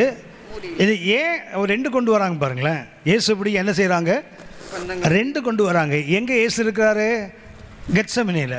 கெத்செமனே என்ன, ஒரு பெரிய தோட்டம். இந்த தோட்டத்துக்குள்ளே இயேசுவை பிடிக்கணும். பிடிக்க வரும்போது அந்த நேக்கட் ஃப்ளேம், அந்த தீவெட்டி இருக்குது தெரியுங்களா, அதை கொண்டு வரும்போது இயேசுநாதர் இவங்களை பார்த்துன்னு ஓடிங்க, செடிக்குள்ளே ஒளிஞ்சிக்கிட்டாருன்னா. ஸோ உள்ளே போய் தேடணுன்னா இது திபு திபுன்னு எரியுது, செடியெல்லாம் எரியும்ல. உள்ளே போய் தேடுறதுக்கு க்ளோஸ்டு ஃப்ளேம் கொண்டு வரான் பாருங்களேன். இது எதுக்குன்னு சொன்னால், எந்த புதருக்குள்ளே ஒளிஞ்சாலும் உள்ளே இதை கொண்டு போய் பார்க்கலாம், ஏசா உள்ளே இருக்கிறாரான்னு. புரியுதுங்களா? ஒரு 2 கொண்டு வந்தான். ஒன்று எதுக்கு, ஏசு ஒருவேளை எங்கேயாவது புதருக்குள்ளே போய் ஒளிஞ்சிக்கிட்டாரு, இல்லை ஒரு செடிக்குள்ளே ஒளிஞ்சிக்கிட்டா இதை அந்த டார்ச்சை கொண்டு போனால் எல்லாம் எரியும். எரியிற ஒரு குச்சை கொண்டு என்ன பண்ண முடியாது, உள்ளே கொண்டு போய் பார்க்க முடியாது. ஆனால் க்ளோஸ் பண்ணியிருந்தா என்ன செய்யலாம், உள்ளே போய் பார்க்கலாம் இல்லையா. என்ன நாள் தெரியுங்களா, அன்றைக்கி பஸ்கா. பஸ்கா அன்றைக்கி தெரியுங்களா, பௌர்ணமி. பௌர்ணமி அன்னைக்கு இந்த 2 கொண்டு வந்திருக்கான் பாருங்களேன். அமாவாசை கொண்டு வந்தால் கூட ஏற்றுக்கலாம். பாசோவர் என்னைக்கு, பௌர்ணமி அன்னைக்கு 1 பத்தாவது. எதுக்குன்னா, ஒருவேளை ஏசிங்க ஒளிஞ்சிக்கிட்டால் அந்த புதருக்குள்ளே கண்டுபிடிக்க முடியாதுல்ல. ஸோ அதுக்கு என்ன பண்ணுறான் பாருங்கள், ஒரு க்ளோஸ்டு ஃப்ளேம், ஒரு நேக்கட் ஃப்ளேம், 2 கொண்டு வரான். ஆனால் ஆண்டவர் 2க்கும் வேலை இல்லை. நேர போய் நான் யாரை தேடுங்க, நேர போய் நிற்கிறா பாருங்கள். அவன் நினச்சி வந்தால் ஓடி ஒளிஞ்சு போனால் இவர் முன்னாடி யாரை தேடுகிறீர்கள், நஸ்ரானியா இயேசுவை தேடுகிறோம், நான் தான் தொப்புன்னு உழுது கிடக்கிறான் ஆளுங்க. கவனித்துக்கொள்ளுங்கள். பந்தம் வேறு, பௌர்ணமி பாசோவர் தான் வரும். ஏன்னா எகிப்துலேருந்து புறப்பட்ட நாள் அன்றைக்கி இல்லையா, எகிப்துலேருந்து புறப்பட்டாங்க இல்லையா. அந்த நாள் எந்த நாள் அப்படின்னா, நடராத்திரியில் போகணும் இல்லையா, இயற்கையாகவே வெளிச்சம் இருக்கணும் தான். இன்றைக்கு வரைக்கும் பாருங்கள், நம்ம குட் ஃப்ரைடே வருது தெரியுங்களா, நமக்கு நாள் மாறி மாறி வரும். ஆனால் யூதனுடைய பாசோவர் வருஷத்துக்கு ஒரு முறை வருது பார்த்தீங்களா. நம்ம குட் ஃப்ரைடே கொஞ்சம் முன்னாடி பின்னாடி வரும். பெரும்பாலும் குட் ஃப்ரைடே பாருங்கள் ஏறக்குறைய ஃபுல் மூனாக தான் இருக்கும். அடுத்த குட் ஃப்ரைடே வருது இல்லையா, மறக்காமல் ஏசுநாதர் வராமல் இருந்தாருன்னா அடுத்த குட் ஃப்ரைடே அன்றைக்கி மெதுவாக எட்டி பாருங்கள், மேலே பாருங்கள். அது பௌர்ணமிக்கு கிட்ட இருக்கும். ஆனால் யூதனுடைய பாசோவர் எக்ஸாக்டாக அந்த பௌர்ணமி அன்னைக்கு தான். ஏன்னா அன்றைக்கி தான் எகிப்து விட்டு புறப்பட்டு வர, நடராத்திரியில் புறப்பட்டு வரணும்ல, வெளிச்சம் வேணும்ல. அதனால் தான் கத்தர் அன்றைக்கி பௌர்ணமி அன்றைக்கி தான் அவனை வெளியே சொன்னார். சரி போட்டோம். இப்போது இங்கே வாங்க, 10 பேர் என்ன தீவிட்டு வச்சுருந்தாங்களா, பந்தம் வச்சுருந்தாங்களா? 10 பேர் என்ன வச்சுருந்தாங்க, தீவெட்டியா பந்தமா? தீவெட்டி. வாசிங்க, மற்ற 25ஆம் அதிகாரம் 1லேருந்து வாசிங்க. இது என்னையே குழப்பிடுவீங்க போல இருக்குது. இப்போ ஒரு தீர்மானத்தோட வந்திருக்கீங்க இன்றைக்கி. மற்ற 25 1லேருந்து வாசிங்க. தீவெட்டிகளை பிடித்துக் கொண்டு. தீவெட்டி தானா? சரி, அப்போ பிரச்சனை இல்லை. அப்போ ஏசுநாதர் ஒளிஞ்சிருக்கிற காலம் இல்லை, இது வெளியே வர்ற காலம். சரியா? அன்னைக்கு ஏன் கொண்டு போனால் அவர் ஒளிஞ்சிருப்பார். நீ இப்போ மணவாளன் ஒளிஞ்சிருக்க மாட்டார், என்ன பண்ணுவார், நேராக வரப்போகிறார். தீவெட்டி வச்சுருக்காங்கல்ல, வச்சுருக்காங்களா? 10 பேட்டு தீவெட்டி இருந்ததா? இருந்தது. தீவெட்டிக்கு அர்த்தம் என்ன? தீவெட்டிக்கு அர்த்தம் என்ன? தீவெட்டி என்றால் தீவெட்டி, இதுக்கு ஒரு அர்த்தம் வேறையா? கம்மான், தீவெட்டி அர்த்தம் என்ன? ஏசாயா 62:1 வாசிங்க. ஏசாயா 62:1. ஏசாயா 62:1. சீயோனின் நிமித்தமும் எருசலேமின் நிமித்தமும் நான் மௌனமாயிராமலும் அதன் நீதி பிரகாசத்தை போலவும் அதன் ரட்சிப்பு எரிகிற தீவெட்டியை போலவும். ரட்சிப்பு எது? தீவெட்டி எது? ரட்சிப்பு. இனி திருன்னு முழிக்காதீங்க, உடனே என்ன சொல்லுங்க, ரட்சிப்புன்னு சொல்லிடணும், அவ்வளோதான். தீவெட்டி என்றால் என்ன? அப்போ அந்த 10 பேர்ட்ட என்ன இருந்தது? ரட்சிப்பு இருக்குது. ஆனால் அதுக்கு கூட என்ன வேணும்? எக்ஸ்ட்ரா ஆயில் வேணும். இந்த 10 பேரும் மணவாளனுக்கு காத்திருந்தாங்க இல்லையா. இதை வச்சு போய் எல்லா சபையும் என்ன பண்ணுது? தீவெட்டி தான். ரட்சிப்பு சொல்லிட்டு இருக்கோம் இல்லையா. ஆனால் இந்த ரட்சிப்பு எது வரைக்கும்? அந்த காத்திருந்தாங்க தெரியுங்களா, 10 பேரும் காத்திருந்தவங்க. இந்த 5 பேர் யார்? வாட்சிங், விழித்திருந்தவர்கள். இந்த விழித்திருந்தவர்கள் என்ன நம்பிக்கை தெரியுங்களா? எக்ஸ்ட்ரா ஆயில் வச்சுருக்காமா. எதுக்கு? மணவாளன் வர காலதாமதம் ஆனால் என்ன செய்வோம்? யோசித்து பாருங்கள். எல்லாரும் 10 பேரும் தீவெட்டி எரியுது, ரட்சிப்பு எல்லாருக்கும் பிரகாசமாக எரிஞ்சுது. மணவாளன் வர காலதாமதம். ஒன்று என்ன பண்ணாங்க, ஆஃப் பண்ணிட்டாங்க. எல்லாம் ஆஃப் பண்ணிட்டு படுத்து தூங்கிட்டாங்கல்ல. திடீர்னு நடராஜ சத்தம் கேட்குது, இதோ மணவாளன் வந்து விட்டார். ஒன்று எழுந்து என்ன பண்ணாங்க தெரியுங்களா? எழுந்து என்ன பண்ணாங்க? என்னம்மா? என்ன பண்ணாங்க? ஆயத்தம் பண்ணாங்க. ஆயத்தம் என்ன அர்த்தம்? ஏற்கனவே எரிஞ்சு அந்த கருப்பு பிடிச்சிருக்கும் தெரியுங்களா, அதை மறுபடியும் கொளுத்தினா போக தான் வரும். அதுலேருந்து தீவட்டி அந்த அந்த ரவுண்ட் இருக்குது பார்த்தீங்களா, அதில் என்ன ஆகும்னா அந்த எட்ஜஸ் எல்லாம் பார்த்தீங்கன்னா கருப்பாயிடாது. இனி அப்படியே கொளுத்தினா என்ன ஆகும் தெரியுங்களா, புகை ஜாஸ்தி வரும். ஆக என்ன பண்ணோம், ஆயத்தம் நல்லாயிருக்கும். ஆயத்தப்படுத்தி போடுங்களா, தே ட்ரிம்டு தேர் டார்ச்சஸ். கத்திரி வச்சு என்ன பண்ணுறான், கரிஞ்சு போனதெல்லாம் வெட்டுறாங்க ஆளுங்க. வெட்டிட்டு மறுபடியும் கொளுத்தினா எரியுது திரும்பவும். ஏன்னா அதுக்குள்ளே ஏற்கனவே ஆயிலை சோக் பண்ணி வச்சுருக்காங்க. எண்ணெய் அதில் ஊறி போய் இருக்குது. கொஞ்சம் நேரம் எரிஞ்சது, ஆஃப் பண்ண மீதி எண்ணெய் உள்ளே இருக்கும்ல, அதை வச்சுருக்காங்க. மறுபடியும் வரான்னு சொன்ன உடனே எல்லாம் எழுந்தாங்க. 10 பேர் என்ன பண்ணாங்க, அந்த எரிந்து போனதெல்லாம் கட் பண்ணாங்க. மறுபடியும் பிரகாசமாக எரியுது. 10 மறுபடியும் எரிந்தது. கொஞ்ச நேரத்தில் 10மே குறைய தொடங்கும். ஏன்னா எண்ணெய் உள்ள குறையுது. குறையும் போது என்ன பண்ணுறாங்க, 5 பேர் என்ன பண்ணால் எக்ஸ்ட்ரா ஆயில் வச்சுருக்கிறான், அதை ஊற்றி என்ன பண்ணுறான், பழைய நிலையில் எரிய வைக்கிறான். அதோட கத்தம் என்ன, சால்வேஷன் என்ன பண்ணுறான், மணவாளன் வரும் வரைக்கும் என்ன பண்ணுறான், அப்படியே மெயின்டைன் பண்ணுறாங்க. ஆனால் இன்னொரு கூட்டம் என்ன தெரியுங்களா, அவங்க என்னென்னா குறிப்பிட்ட அளவு எண்ணெயை அதில் வச்சுருந்தாங்க. அந்த எண்ணெய் எது வரைக்கும் தான், மணவாளனுக்கு ஒரே ஒரு கண்டிஷன் தான், எங்கள் தீவட்டியில் உள்ள எண்ணெய் முடியறதுக்குள்ளே நீர் வந்தீர்னா மரியாதை, இல்லைன்னா போயா. அதுதான் காத்திருக்கிறவனுக்கு விழித்திருக்குள்ள வித்தியாசம். காத்திருக்கிறவன் யார் தெரியுங்களா, இவன் ஒரு டெட்லைன் கொடுத்துருவான், இதுக்குள் வர வேண்டும், இல்லை என்றால் போயா. அவன் அப்படி இல்லை, முடிவு பரியந்த நிலைநிற்பவனே ரட்சிக்கப்படுவான். அவனுக்கு என்ன தெரியும், till the end. அவர் வர்ற வரைக்கும் என்ன பண்ணுவேன், I will keep my torch burning. என்னுடைய தீவட்டி என்ன செய்யும், ரட்சிப்பு எரிந்து கொண்டே இருக்கும். அப்படின்னா காத்திருக்கிறவனுக்கும் விழித்திருக்கிறவனுக்கும் என்ன வித்தியாசம் தெரியுங்களா, காத்திருக்கிறவன் டெட்லைன் கொடுப்பான், விழித்திருக்கிறவன் டெட்லைன் கொடுக்க மாட்டான். அவர் வர்றதான் என் வேலை, வருகிற வரைக்கும் நான் செய்ய விழித்து கொண்டிருப்பேன். அதுதான் இங்கே தேவை. அப்படின்னா முதல்ல என்ன, வெயிலிங், அடுத்தது என்ன, வெயிட்டிங், அடுத்தபடி என்ன, வாட்சிங். தமிழில் பார்த்தீங்கன்னா 2 ஒரே வார்த்தை தான், காத்திருக்கிறவன் காத்திருக்கிறவன் அல்ல. ஒன்று காத்திருக்கிறவன், மற்ற வந்து விழித்திருக்கிறவன். யாரை போல, ஜாமக்காரன் போலன்னு போட்டிருப்பாருங்க. அங்கே எப்படி இருப்பானா, திரும்ப வாசிங்க 5ஆம் வசனம். விடியும் என்று விடியற் காலத்து காத்திருக்கிற ஜாமக்காரரை பார்த்து, அப்படின்னா முதல்ல காத்திருந்தான், இப்போ என்ன பண்ணா, விழித்திருக்கிறான். முதல்ல என்ன, காவா, இப்போ என்ன தெரியுங்களா, ஷாமார். இப்போ உள்ள வார்த்தை என்ன தெரியுங்களா, அந்த வெயிட்டிங் வாட்சிங் என்ன தெரியுங்களா, ஷாமார். வேற வார்த்தை, அது காவா வெயிட்டிங், வாட்சிங் என்ன வார்த்தை, ஷாமார். ஷாமார் என்ற அந்த வார்த்தைக்கு அர்த்தம் லுக் நேரோலி. அந்த ஷாமார் அர்த்தம் என்ன, அது கண்ணை இடிட்டு பார்ப்பான் தெரியுங்களா, பிராடாக பார்க்க மாட்டான். அவனுக்கு என்ன, எதிரி வரானா, எதிரி வந்து தாக்கிடுவானா, இல்லை அடுத்த வாட்ச்மேன் வரானா, எப்படி பார்ப்பான், அப்படியே பார்க்க மாட்டான், கீழே பார்ப்பான் தெரியுங்களா. அந்த ஷாமாருக்கு வார்த்தை என்ன, வாட்ச். அப்படின்னா காத்திருத்தல் வேறு. அந்த வசனத்தில் 2 காத்திருத்தல், ஒன்று என்ன, வெயிட்டிங், அடுத்தது வாட்சிங். இன்றைய சபைக்கு ரொம்ப தேவையான வார்த்தை 2 வார்த்தை, ஒன்று காவா, இன்னொன்று ஷாமார், டு லுக் நேரோலி. அடுத்த என்ன, அந்த காத்திருத்தலுக்கு ஒன்றியத்தையும் கத்திரத்தையும் ஒன்றா இணைத்து கொண்டு ட்விஸ்ட் பண்ணிக்கோ. தேவனோடு இருக்க கற்றுக்கொள்ளுதல் காத்திருத்தல். இது அப்படி அல்ல, எப்படி இருக்குது, விழித்திருத்தல். அப்படியே பார்த்துட்டு இருக்குது. சில கருத்துக்களை வேகமாக சொல்லலாம், கடந்து போவோம். ஒன்று, இந்த காத்திருப்பதுக்கு இந்த இதுக்கு, அதாவது ஜாமக்காரனை போல் அடுத்த, அதாவது லாஸ்ட் வாட்ச், காலையில் 3 மணிலேருந்து 6 மணி வரைக்கும் பார்த்தீங்களா, விடிய காலை, அதுதான் லாஸ்ட் வாட்ச், அது கடைசி ஜாமம். அதுதான் அந்த ஜாமத்தை உட்காந்து என்ன பண்ணுவான், எப்படா விடியோன்னு பார்த்துட்டு இருப்பான். அப்படி நாம் என்ன செய்யணுமா, பார்த்து கொண்டிருக்க வேண்டும். வாட்ச் நேரோலி.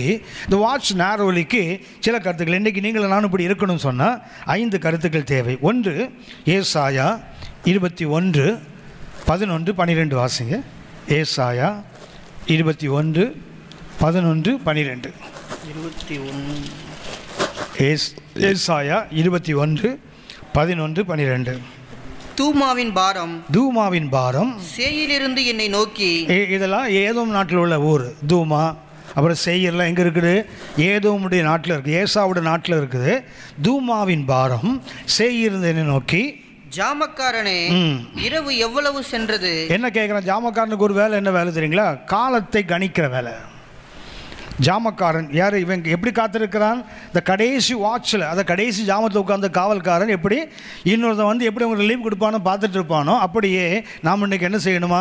கர்த்தருடைய வருகைக்கு இல்லை, கர்த்தருடைய காரியங்களுக்கு ஆயத்தத்தோடு காத்திருக்கணும். அந்த ஆயத்தத்துக்கு முதல் படி என்ன தெரியுங்களா? If we are the watchman, நீங்கள் நானும் காவல்காரன் முதல் என்ன இருக்கணும் தெரியுங்களா? We must have the message. என்ன வேண்டும்? நமக்கு ஒரு செய்தி வேண்டும். இந்த ஜாமக்காரனுக்கு அல்லது இந்த வாட்ச்மேனுக்கு வேண்டிய முதலாவது என்ன? இதுக்கு என்ன?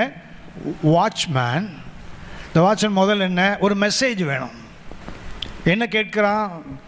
தூமாவின் பாரம் சேயிலிருந்து என்னை நோக்கி, ஜாமக்காரனே பொழுது எவ்வளவு சென்று போயிற்று. யார் கேட்குறான்? ஒரு நகரத்தினுடைய சுற்றி ஒரு பெரிய காம்பவுண்ட் வால், அரணிப்பான பட்டணம். அந்த அரணிப்பான பட்டணத்து மேலே யார் நிற்பான்? காம்பவுண்ட் வாலுக்கு மேலே தான் ஜாமக்காரன் நிற்பான். ஜாமக்காரனுக்கு வேலை என்ன? அப்படியே சுற்றி வந்து கொண்டே இருக்கணும் நகரத்தை. ஜனங்கள்லாம் உள்ள என்ன பண்ணுவான்? மை மறந்து நிம்மதியாக தூங்கிட்டு இருப்பாங்க. ஏன்னா என்னை காப்பதுக்கு ஒரு ஜாமக்காரன் நிற்கிறான் மேலே. ஒருவேளை தூரத்துலேருந்து எதிரி வந்தால் என்ன செய்வான்? பார்த்து என்னை எச்சரிப்பான், நான் எழுந்து ஆயத்தமாகிடலாம். அப்படின்னா இந்த ஊர் தூங்குவதற்கு யாரை நம்பி தூங்குது? இந்த ஜாமக்காரன் நம்பி தூங்குது. அப்போ இந்த ஜாமக்காரன் என்ன செய்ய? அவன் தூங்கக்கூடாது, அவன் சுற்றி விழாவி கொண்டிருக்க வேண்டும். அந்த கோட்டை சுவர் மேலே அவன் சுற்றி கொண்டிருக்கிறான். ஒருத்தன் திடீர்னு எழுந்துட்டான். எங்கே? இந்த உள்ளே படுத்துருக்கான் தெரியுங்களா? அந்த காலத்துலேயே சுகர் இருந்திருக்கும் போல இருக்குது. நடுராத்திரி எழுந்திருக்கான் பாருங்களேன். இப்போ தான் நம்மளால் தான் 2 மணி 1:30 மணி 1 மணிக்கெல்லாம் தூக்கி முழித்து அதான் ஒன்று ஏபி பிபி சிபி எல்லா டிபியும் இருக்குது நம்மகிட்ட. ஆனால் என்ன பண்ண எழுந்துருவான் எவனாவது ஒருத்தன் எழுந்த உடனே என்ன பண்ணுவான்? இப்போ நம்ம ஊரில் எழுந்தால் என்ன பண்ணுவான்? வீட்டில் ராத்திரி திடீர்னு முழிப்பு வந்தால் உடனே என்ன பண்ணுவீங்க? ஹலோ, டைம் பார்ப்போம். முக்கியமான வேலை என்ன வேலை நமக்கு? பார்த்து என்ன பண்ணுவோம்? உடனே டைம் முடிச்சு ஆள் பார்ப்போம்ல, 1:30 தான். அப்புறம் என்ன பண்ணுவான்? படுத்தா பரவாயில்ல, பாத்ரூம் போயிட்டு ஒரு ரவுண்ட் அடித்து ஒரு குண்டான் தண்ணியை கொடுத்து மறுபடியும் கவுந்தான் படுக்க போகிறான். அது முதல்ல படுத்து தொலையும். அதுக்கு என்ன டைம் வர பார்த்துட்டு என்ன என்ன பண்ணுறான்? நடுவில் எழுந்துட்டு என்ன கேட்குறான்? வாட்ச்மேன் வாட்ஸ் த டைம் நான்னு கேட்குறான் பாருங்களா. ஆள் என்ன கேட்குறான்? ஜாமக்காரனே பொழுது எவ்வளவு சென்று போயிட்டு. இது ஒரு நட்டு கலந்த கேஸுன்னா அது நட்டே இல்லாத கேஸ் மேலே நிற்கிறது. இதாவது நட்டு கலந்து தான் போச்சு, அது மேலே உள்ளக்கு நட்டே காணலை. அது என்ன சொல்லுது பாருங்க? அதற்கு ஜாமக்காரன் விடியற்காலம் வருகிறது, இது நட்டு இல்லாத கேஸ் தானே. அவன் டைம் அவ்வளோன்னு கேட்டான். 2ஆம் ஜாமம் 3ஆம் ஜாமம்னு சொல்லணும். ஆக்சுவலாக அந்த ஜாமக்காரன் எதை வச்சு டைம் சொல்லணும்னா, சதன் ஸ்டார்னு ஒன்று இருக்குது. நட்சத்திர கூட்டத்தில் சதன் ஸ்டார்னு ஒன்று கூட்டம் இருக்கும். பார்த்தீங்கன்னா இப்படி இருக்கும், அந்த நட்சத்திரங்கள் இப்படி இருக்கும். இதை என்ன பண்ணுவாங்கன்னா சிலுவை நட்சத்திரம் சொல்கிற வழக்கம் உண்டு. இதுக்கு பேர் சதன் ஸ்டார். இது என்ன ஆகும்னா, அது 1ஆம் ஜாமத்தில் இங்கே இருக்குதுன்னு வச்சிங்களேன். அதாவது ராத்திரி 9 மணிக்கு எங்கே இருக்குன்னா 12 மணிக்கு எங்கே வரும், காலையில் 3 மணிக்கு எங்கே போயிடும். ஸோ இதனை மோமெண்ட்டை அடிப்படையாக வச்சு என்ன சொல்லுவாங்களோ அதை பார்த்து தான் சொல்லுவாங்க டைம் இவ்வளோ ஆச்சுமா. ஆனால் இந்த நட்டு மேலே நட்டு இல்லாத கேஸ் சுற்றுது இல்லை, அது என்ன சொல்லுது? விடிய காலமும் வருது, ஏண்டா 2ல் 1 தானே வரணும். இவன் யார்? Watchman, night watchman. இவனுக்கு எப்படி ராக்காலம் வரும்? விடிய காலம் தானே வரணும். ஏற்கனவே ராக்காலத்தில் இருக்கிறான். அவன் என்ன கேட்குறான்? சொல்கிறான் விடிய காலமும் வருது, ராக்காலமும் வருது, கேட்க மனதானால் திரும்பி வந்து கேளு. அப்படின்னா அவனோட மெசேஜ் என்ன தெரியுங்களா? Very excellent message. நட்டு கலந்த கேஸெல்லாம் இல்லை, எங்கே சொல்லிட்டு போகிறீங்க? நம்மளை நட்டுன்னு ஆக்கிடுவோம் ஆள். அது நட்டு ரொம்ப டைட்டாக உள்ள ஆள். கரெக்டாக சொல்கிறான் பாருங்களேன். என்ன சொல்கிறான்? விடிய காலமும் வருது, ராக்காலமும் வருது, கேட்க மனசுல என்ன கிட்ட வந்து கேளு, திரும்பி வந்து கேளு. சும்மா 19 ரூபா என்ன பண்ணாத கேட்டு போகாத. If you want to what is the exact time, சரியானது உனக்கு வேணுமா? என் கிட்ட வா, வந்து நான் சொல்கிறேன் உனக்கு என்ன வருது. விடிய காலமும் வருது, அது எப்படிங்க 2 ஒன்றா வரும்? நீ எப்போ தூங்குறையோ அது ராக்காலம், நீ எப்போ முழிச்சு கத்திரிக்கு செயல்படுறியோ அது பகல் காலம். ஆமேன், ஆமேன். அவனுடைய செய்தி என்ன தெரியுங்களா? யோவான் 9:4-5 நம்ம ஆண்டவர் சொல்வார், பகல் காலம் இருக்க மட்டும் நாம் கிரியை செய்ய வேண்டும், ஒருவனும் கிரியை செய்யக்கூடாத ராக்காலம். யோவான் 9:4-5 பார்த்தீங்கன்னா வாசிங்க தம்பி. யோவான் 9:4-5. பகற்காலம் இருக்கும் மட்டும் நான் என்னை அனுப்பினருடைய கிரியைகளை செய்ய வேண்டும். நான் அல்ல, தமிழில் நான், ஆனால் கிரேக்க மொழியில் நாம், நாட் ஐ, வி. பகல் காலம் இருக்கும் மட்டும் நாம் என்னை அனுப்பினருடைய கிரியை செய்ய வேண்டும், ஒருவனும் கிரியை செய்யக்கூடாத ராக்காலம் வருகிறது. அப்படின்னா எது பகல் காலம்? நாம் தேவனுக்காக எழும்பி செயல்படுகின்ற காலம் பகல் காலம். நாம் செயல்படாமல் உட்கார்ந்துருக்க காலம் மத்தியானம் 12 மணினா கூட ராக்காலம். அப்போ நான் அவன்கிட்ட என்ன மெசேஜ் இருக்குது தெரியுங்களா? நாலேஜ் அபவுட் டைம், காலத்தை பற்றிய ஒரு தெளிவு அவனுக்கு என்ன இருக்குது? நீ செயல்படுகின்ற காலம் பகல் காலம், நீ செயல்படாமல் உட்கார்ந்தா அது ராக்காலம். அப்படின்னா ஒரு வாட்ச்மேனுக்கு முதல்ல என்ன தேவை? மெசேஜ் வேணும். என்ன மெசேஜ்? இது ராக்காலம் பகல் காலம் இல்லை. நான் செயல்பட்டு கொண்டே இருந்தால் அது பகல் காலம், நான் சும்மா இருந்தால், நான் செயலற்று இருந்தால் அது ராக்காலம். அப்போ ராக்காலம் பகல் காலம் சூரியனும் சந்திரன் நியமிப்பதில்லை, நாம் தான் நியமிக்கிறோம். சூரியனா இது பகலா ராத்திரின்னு யார் தீர்மானிப்பது? நாம் தான். அப்படின்னா முதல்ல அவனுக்கு என்ன வேண்டும்? ஒரு மெசேஜ் வேணும். என்ன மெசேஜ்? காலத்தை பற்றிய அறிவு. இது நான் செயல்பட வேண்டிய காலம், சும்மா இருக்கிற காலம் அல்ல. பாட்டு பாடுறோம்ல, இது சிந்திக்கும் காலம், செயல்படும் நேரம், ராகம் போட்டு போய் சொல்கிற கூட்டம். நல்லா பாடுறாங்களே அந்த பாட்டு, பார்த்தீங்கன்னா உருக்கமாக பாடி கேட்குறவன் அப்படியே மெழுகாக ஒலிடுவான். ஆனால் எத்தனை பேர் செயல்படுறாங்க? இது சிந்திக்கும் காலம், செயல்படும் நேரம், மௌனமாக இருக்காதுன்னு பாடுறோம்ல, எத்தனை பேர் செயல்படுகிறோம்? பாட்டை கேட்கும் அல்றா இருக்குது பாட்டை கேட்கும் போதெல்லாம் அப்படி உருகிடுவாங்க மெழுகா. சரி, நல்லது தான், செயல்படணும்ல. ஒப்பாரி வச்சுட்டு சும்மா போனால் அப்புறம் நீ ஒப்பாரி வச்சான்னா சும்மா போகிறேன் என்ன? அப்படின்னா முதல்ல அந்த வாட்ச்மேனுக்கு என்ன வேண்டும்? ஒரு ஜாமக்காரனை போல காத்திருக்க வேண்டும். சங்கீதம் 130. அதுக்கு அர்த்தம் என்ன? விசுவாச போராட்டத்தில் வரும்போது என்ன செய்யணும்? முதல்ல கூவி அழைக்க வேண்டும். ரெண்டாவது என்ன செய்யணும்? அவரோடு நம்ம இணைத்து கொள்ள வேண்டும். மூணாவது என்ன செய்யணும்? அவருக்காக செயல்பட வேண்டும். செயல்பட முதல்ல என்ன வேண்டும்? அவனுக்கு ஒரு செய்தி வேண்டும். ரெண்டாவதாக ஜாமக்காரனுக்கு எசேக்கியேல் 33 7 முதல் 9 வரைக்கும் வாசிங்க. எசேக்கியேல் 33 7 முதல் 9 வரை. மனுபுத்திரனே, நான் உன்னை இஸ்ரவேல் வம்சத்தாருக்கு காவற்காரனாக வைத்தேன். ஆகையால் நீ என் வாயினாலே வார்த்தையை கேட்டு என் நாமத்தினாலே அவளை எச்சரிப்பாயாக. என்ன ரெஸ்பான்சிபிலிட்டி, ஒரு உத்தரவாதம் இருக்கு பாருங்க. ஜாமக்காரனா வீடு இருக்கணும். சும்மா அடுத்த ஆள் வந்து எப்போ நம்ம மாற்றுவான், நம்ம வீட்டுக்கு ஓடி போயிடலான்னு பார்த்துருக்கிறவன் இல்லை. அவன் யாரு? ஒரு ரெஸ்பான்சிபிலிட்டி. என்ன கர்த்தர் இஸ்ரவேலுக்கு காவலாளனாக வைத்திருக்கிறார். கர்த்தர் வாயினால் வார்த்தையை கேட்டு ஜனங்களை எச்சரிக்க வேண்டும். நான் எச்சரித்தும் துன்மார்க்கத்தில் வாழ்ந்து செத்தா அவர் ரத்தப்பழி அவன் தலைமையில் என்னுடைய ஆத்துமாவை நான் தப்புவித்துக் கொள்ளுவேன். அப்படின்னா நமக்கு என்ன இருக்குது? நம்ம இந்த வாட்ச்மேனுக்கு ரெண்டாவது என்ன தெரியுங்களா? அவன் தன் ஆத்துமாவை காப்பாற்றி கொள்ள வேண்டுமானால் அடுத்த ஆத்துமாவை குறித்து அக்கறை எடுக்க வேண்டும். ரெஸ்பான்சிபிலிட்டி. இன்றைக்கி ஒரு வருத்தம் என்ன தெரியுங்களா? ஆவிக்குரிய சபைகளில் விசுவாசிகள் ஊழியம் செய்கிறவங்க குறைஞ்சிக்கிட்டே வராங்க. ஒரு காலத்தை பார்த்தீங்கன்னா இந்த மெயின்லைன் சர்ச்சில் ஊழியம் யாரும் செய்ய மாட்டான், ஐயர் மாத்திரம் தான் ஊழியம் பண்ணுவார். இப்போ பார்த்தீங்கன்னா அங்கே உள்ள குழந்தை உடனே ஊழியம் செய்ய எழும்புகிறது. ஆவிக்குறதுக்கு பரிதாபம் என்ன தெரியுங்களா? ஊழியம் செய்கிற விசுவாசிகள் குறைஞ்சிக்கிட்டே வராங்க. ஏன்னா உலகமும் உலகத்தின் வேலையும் ஜனங்களை அப்படி பேய் மாதிரி பிடிச்சிட்டு உட்காந்துருக்குது. வேலை தான் பெருசாக தெரியுது தவிர சபையில் ஒரு விசேஷத்தை கூட்டம் நடத்தி பாருங்கள், சபையில் உள்ள ஆள் வரமாட்டான். ஏன்னா வேலை இருக்குது பிரதர்.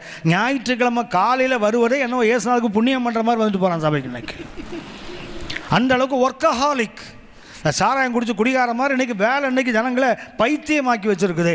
ஏன்னா ஒரு கம்பேரிட்டிவ் லைஃப். நம்ம வாழுகிற வாழ்க்கை என்ன? அவனை விட நான் பெரிய ஆளாக இருக்கணும். அவனுக்கு பஸ்ஸில் போனான்னா நான் கேபில் போனேன், அப்படி தானே வரான் இன்றைக்கி ஆள். அவன் கம்பெனிலே அவனுக்கு பஸ்ஸு தான் கொடுக்குறான் பிரதர். எனக்கு வீட்டு வாசலில் வந்து காரில் கூப்பிட்டு போகிறான் பிரதர். இருக்கிற பெருமை இருக்குல்ல. அது ஒரு பார்த்தா அது காமன் டிவைடிங் கார் இல்லை பிரதர், எனக்கு மட்டும் தனியாக கார் அப்படிலாம் சொல்கிறோம் இருக்கான். கார் மேனேஜர் என்ன சொல்ல? டிவைடிங் கார் மேனேஜரான். அது கேவலம். 4 மேனேஜர் ஒரு காரில் போனால் கேவலம். இவருக்குன்னு தனியாக ஒன்று வந்து என்ன செய்யணும்? 3 சீட்டில் காற்றடிக்கிற மாதிரி ஒரு கூட்டு போனால் தான் இவர் பெரிய ஆள். கம்பேரிட்டிவ் வேர்ல்டு தான் இன்னைக்கு. குறிப்பாக ஆவிக்குரிய உலகத்தை இன்னைக்கு இந்த பணம் இருக்குது தெரியுங்களா, பயங்கரமாக ஆட்டி படைக்குது இன்னைக்கு. ஏன்னா எல்லா வசதியும் இன்றைக்கே வந்துடணும், எல்லாம் இன்றைக்கே இருந்துடணும். அவனை விட இவனை விட நான் பெரிய ஆளுன்னு காட்டணும். யோசித்து பாருங்க, சபைகளும் அப்படி தான் இருக்குது. சபைக்கு நடந்து வந்து போனால் எவனும் திரும்பியே பார்க்க மாட்டேங்கிறான். அதுவே ஒரு ஓசி காரில் வந்து போனால் கூட நின்று சல்யூட் அடிக்கிறான். இப்படி இந்த கை இந்த காரில் வைப்பர் சுற்றும் தெரியுங்களா, பார்த்துருக்கீங்களா? அது பாட்டுக்கு அடிச்சுக்கிட்டே இருக்கும். அது மாதிரி அடிப்பான் பாருங்களேன். ஒருத்தனுக்கு எவ்வளோ தூரம் அடிப்பான் ஆள். அது முன்னாடியாவது நம்ம ஆன் பண்ணது. இப்போல்லாம் வந்து சென்சர் வைப்பர் வர வந்துச்சு. லேசாக மழை துளி வந்து அது தானே அடிக்குமா. இப்போ நம்மள்கிட்ட இருக்கிறது அந்த ஆன் பண்ண வைப்பரில், அதாவது என்ன சென்சிட்டிவ் வைப்பர். லேசாக கருப்பு மேகம் வந்தாலும் அடிக்க ஆரம்பித்தோம், அப்படி அடிப்போம் ஆள் ஒன்றா. அது சயின்ஸ் எவ்வளோ அட்வான்ஸ் ஆகுது, அதை விட மோசமாக ஆவிக்குள்ள அட்வான்ஸாக போயிட்டு இருக்குது.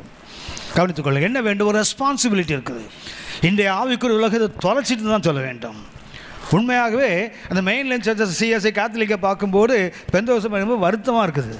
எப்படி இருந்தது இன்றைக்கி இப்படி ஆகி போச்சுது, எப்படி இருந்தவங்க இன்றைக்கி எப்படி உயர்ந்து நிற்கிறாங்க. யோசித்து பாருங்கள். இன்றைக்கி வசனத்தை சொன்னால் கேட்குறதுக்கு யாருன்னா கேத்தலிக்கும் சிஎஸ்ஐயும் காத்து கிடக்கிறான். லுத்தரன் சர்ச் காத்து கிடக்கிறது, ஆவிக்குரிய சபைகள் காத்து கிடக்கலை. ஏன் தெரியுங்களா?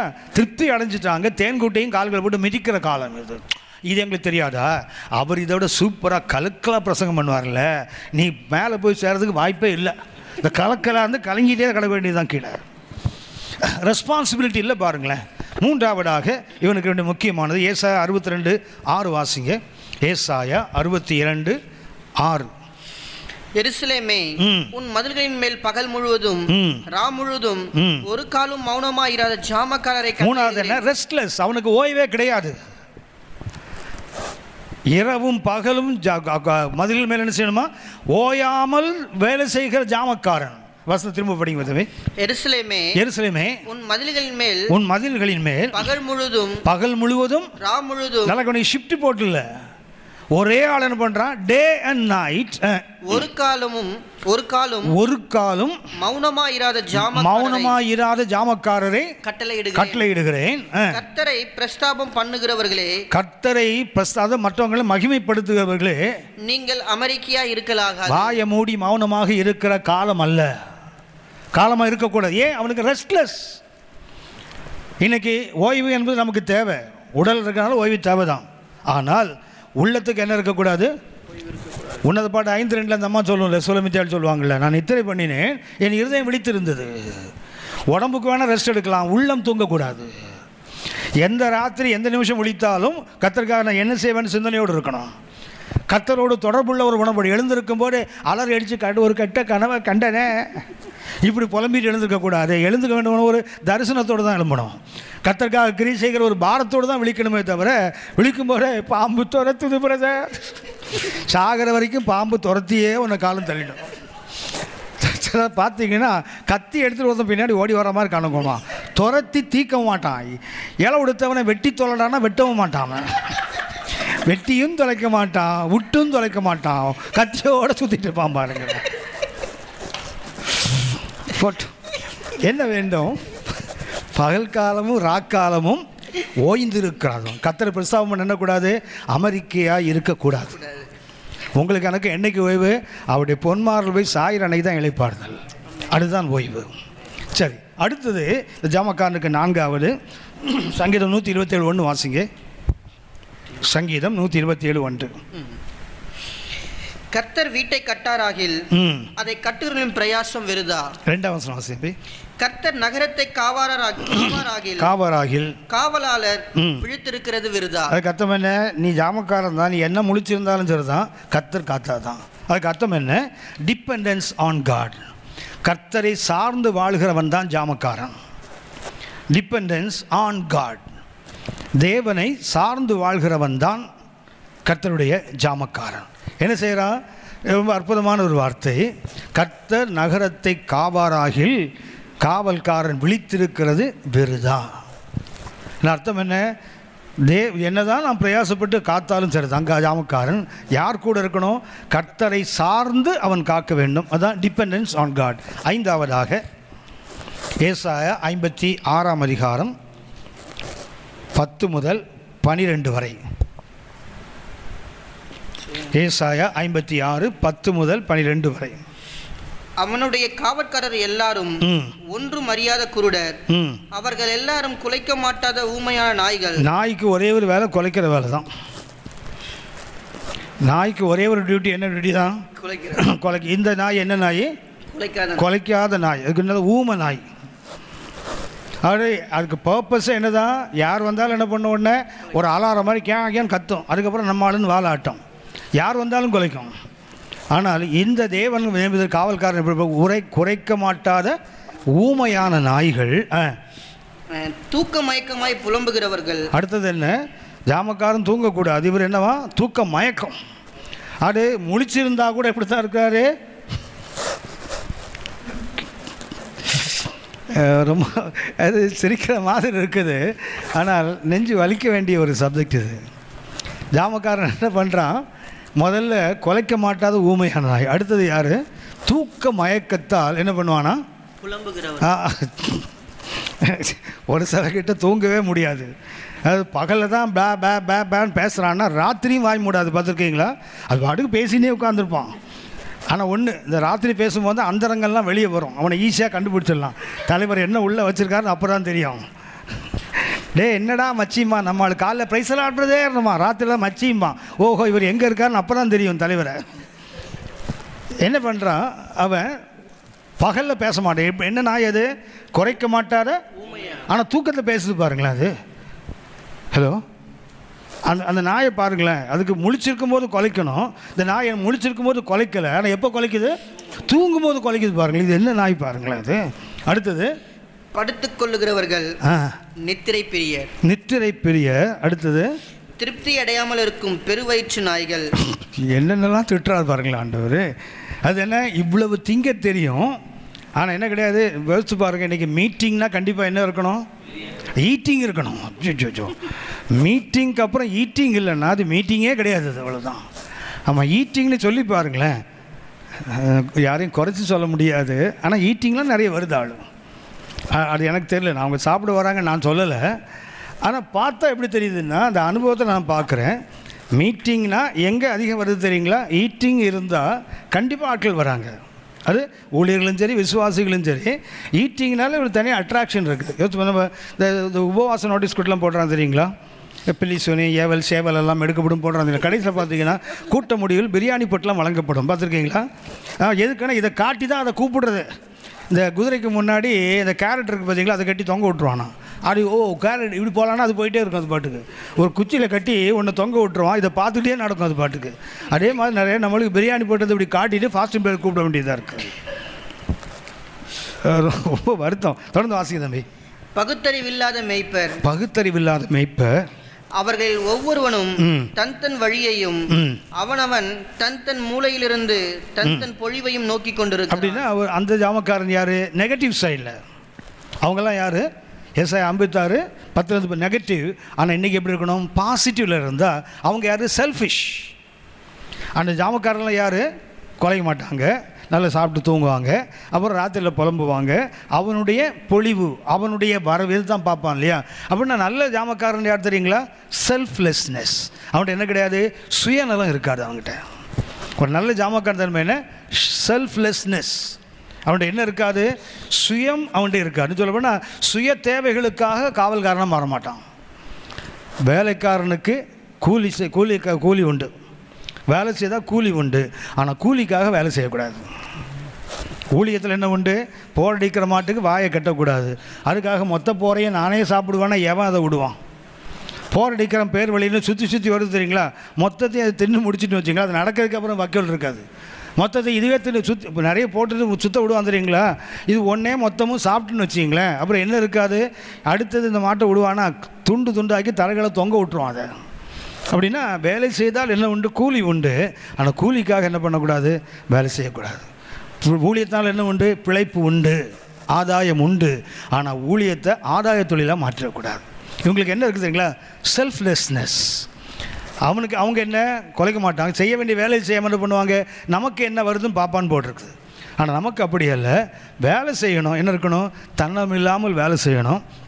ஒன்று கவனித்து பாருங்கள், ஊழியங்களில் ஏதாவது ஊழியங்களுக்கு டேட் கேட்கும்போது எனக்கு எப்போ தெரியுங்களா, எப்படிப்பட்ட ரூம் உங்களுக்கு புக் பண்ணணும், எப்படி வந்து போகிறதுக்கு என்ன அரேஞ்ச் பண்ணணும், எப்படி சாப்பாடு பண்ணணும், இதெல்லாம் கேட்பாங்க. சரியா, நிறைய பேர் மீட்டிங் முடிஞ்ச பிறகு கூட கேட்காத ஆள்லாம் இருக்குது, அது வேறு, அவங்கள விட்டுலாம். நிறைய பேர் திரும்பியே பார்க்க மாட்டான், எப்படி வந்தால் எப்படி போகிறான்னு தெரியாது. ஒரு சிலர் இன்னும் அந்த பழைய அந்த போன தலைமுறை அந்த அனுபவத்தோடு இன்னும் நிறைய பேர் இருக்காங்க. கேட்பாங்க, ஐயா உங்களுக்கு உடம்பு எது ஒத்துக்கும், உங்களுக்கு எது சாப்பிடுவீங்க, இதெல்லாம் கேட்குற ஆள் இன்றைக்கும் இருக்குது. ஆனால் அதுக்காக ஒரு பெரிய டைம் டேபிளை கொடுத்துட்டு உட்காந்துருக்கக்கூடாது. இது நமக்கு தேவைன்னு கற்றுக்கு தெரியும்ல. சில இடங்களில் போனீங்கன்னா ரொம்ப கஷ்டமாக இருக்கும், சாப்பிட முடியாது, தங்க முடியாது, அப்படிப்பட்ட பிரதிகூலமான இடங்கள் இருக்குது. ஆனால் சில இடத்துல பார்த்தீங்கன்னா ராஜா மாதிரி கற்றுக்கொண்டு வச்சுருப்பாரு. அப்போ நமக்கு தெரியாது, ஏன் ஆண்டு இப்படி நடத்துகிறாரு, அப்படியே நடத்துதல். நமக்கு என்னென்னா எல்லாம் பவுல் சொன்னார் இல்லையா, வாழ்ந்திருக்கவும் தெரியும் தாழ்ந்திருக்கவும் தெரியும். அந்த இடத்துக்கு வந்துடணும். என்னன்னா அந்த செல்ஃப்லெஸ்னஸ் வந்துட்டுன்னு வச்சிங்களேன், யார்கிட்ட என்ன செய்ய மாட்டான், எதிர்பார்க்க மாட்டான். ஆனால் கர்த்தர் கொடுக்க உண்மை உள்ளவர். கர்த்தர் கண்டிப்பாக கொடுப்பார். ஒரு முறை நான் ஒரு ஊழியத்துக்கு போனேன், உங்களுக்கு சொல்லியிருக்கேன். ஒரு ஊழியத்துக்கு போனால் நான் போயிட்டு வர்றதுக்கு எனக்கு ட்ராவலுக்கு வந்து நான் ஏறக்குறைய 2500 ஸ்பெண்ட் பண்ணியிருக்கேன். ஒரே ஒரு நாள் ரிட்ரீட்டுக்கு 2500 செலவு பண்ணியிருக்கேன். அவங்க வந்து 1000 ரூபா காணி கொடுத்துருக்காங்க. வீட்டில் வந்து பார்த்தா 1000 ரூபா. நான் காணிக்கு கவலைப்படுறதே இல்லை. சரி இவ்வளோது கொடுத்தாங்களே ஸ்தோத்திரம். ஆனால் நான் வர வழியில் என்ன பண்ண தெரியுங்களா, அந்த மீட்டிங் முடிஞ்சு வரும்போது ஒரு இடத்துல பேச சொன்னாங்க. நாங்கள் முடிச்சுட்டு இங்கே வந்து பேசிட்டு வந்தேன். வீட்டில் வந்து பார்த்தா இவங்க 5000 ரூபா காணி கொடுத்துருக்காங்க. ஒரு 1 மணி நேரம் 1.5 மணி நேரம் பேசுனது. அப்படின்னா காட் நோஸ். ஒரு இடத்துல குறையுதுன்னா இடத்துல கொடுக்குறாரு இல்லையா, அதை எதிர்பார்த்து நம்ம போயிடக்கூடாது. அவ்வளோதான். கொடுத்தாலும் சோத்துறோம், கொடுக்கலனாலும் சோத்துறோம். ஏன்னா அந்த தன்னலம் இல்லாத ஒரு இடத்துக்கு போயிட்டோன்னு வச்சிங்களேன், நம்மை காட்டிலும் கர்த்தர் நம்மை குறித்து அதிக அக்கறை உள்ளவர். நாம் எப்படி நடத்தணும்னு கர்த்தருக்கு தெரியும், சரியாக நடத்துவார். அதனால் இந்த 5 கருத்து கண்டிப்பாக யாருக்கு வேணும்? அந்த காத்திருக்கிறவன். எதுக்கு? கர்த்தருக்கு காத்திருக்கிறவன் இல்லை, வாட்ச்மேனாக காத்திருக்கிறவன். சரியா? ஒரு வார்த்தை என்ன? காரா. அடுத்த வார்த்தை காவா. அடுத்தது இந்த 3 வார்த்தை ஷாமார். ஷாமார் ஷாமார் சரிதான், ஷாமார். இந்த 3 வார்த்தைகள் தான். ஒன்றுக்கு என்ன? கூப்பிடுதல் இல்லை அழுதல். 2வது என்ன? காத்திருத்தல். 3வது விழித்திருத்தல். நாட் வெயிட்டிங், வாட்சிங். ஜெபம் பண்ணலாமா? ஜெபிப்போம். இந்த சங்கீதத்தை நம்ம வந்து ஆபிரகாமுடைய விசுவாச பயணத்தோடு ஒப்பிட்டு பார்த்தால் மிக அற்புதமாக பொருந்தக்கூடிய சங்கீதம். இதில் என்ன? ஆழங்களிலிருந்து கூப்பிடுதல். ஒருவேளை அன்றைக்கி ஆபிரகாமுடைய உணர்வுகள் அங்கே சொல்லப்படலை. கர்த்தர் கொண்டு போய் பலி செலுத்துன்னு சொன்னார். ஆபிரகாம் ஒன்றும் அந்த உணர்வுகள் எதையும் வெளிப்படுத்தலை. ஆனால் உள்ளத்தின் ஆழத்தில் எபிரேய 11 வாசிக்கிற அவருக்கு ஃபெய்த் இருந்திருக்குது உள்ள. ஒருவேளை இந்த ஈசாக்கை நான் கொண்டு விட்டாலும் அந்த சாம்பல்லேருந்து ஒரு ஈசாக்கை கொண்டு வர கர்த்தருக்கு முடியும்னு அவர் நம்பினாராம். அப்படி தான் எபிரேய 11:19 வாசிக்கிறோம். மரித்தோரிலிருந்து எழுப்ப வல்லவர் என்று அவன் விசுவாசித்தான் போட்டிருக்கு இல்லையா. ஒரு மணிபாக்கில் வாசிக்கிறோம், my God is able to take Isaac even from ashes. ஒருவேளை வெட்டி அவனை எரித்து விட்டால் அந்த சாம்பல் இருக்குல்ல, அதுலேருந்து கூட கர்த்தர் கொண்டு வருவார் என்று அவன் விசுவாசித்தானான். அவன் அவருக்கு 3 என்ன இருக்கும் உள்ள? 1 அவருக்கு ஒரு கூப்பிடுதல் இருந்தது, 2வது அவருக்கு காத்திருத்தல், 3வது என்னது? அவருக்கு விழித்திருத்தல். இந்த 3 அவர்கிட்ட இருந்ததுனால அந்த பயணத்தை எளிதாக மேற்கொண்டார். நீங்களும் நானும் பரலோக பயணிகள். நமக்கு இன்றைக்கி ஒரு விசுவாச பயணம் இருக்குது. இந்த 3 வார்த்தைகளும் முக்கியம். 1 இஸ் வெயிலிங், இன்னொன்று வெயிட்டிங், 3வது வாட்சிங். ஜெபம் பண்ணலாமா? கர்த்தரை நோக்கி பார்ப்போம், ஜெபிப்போம்.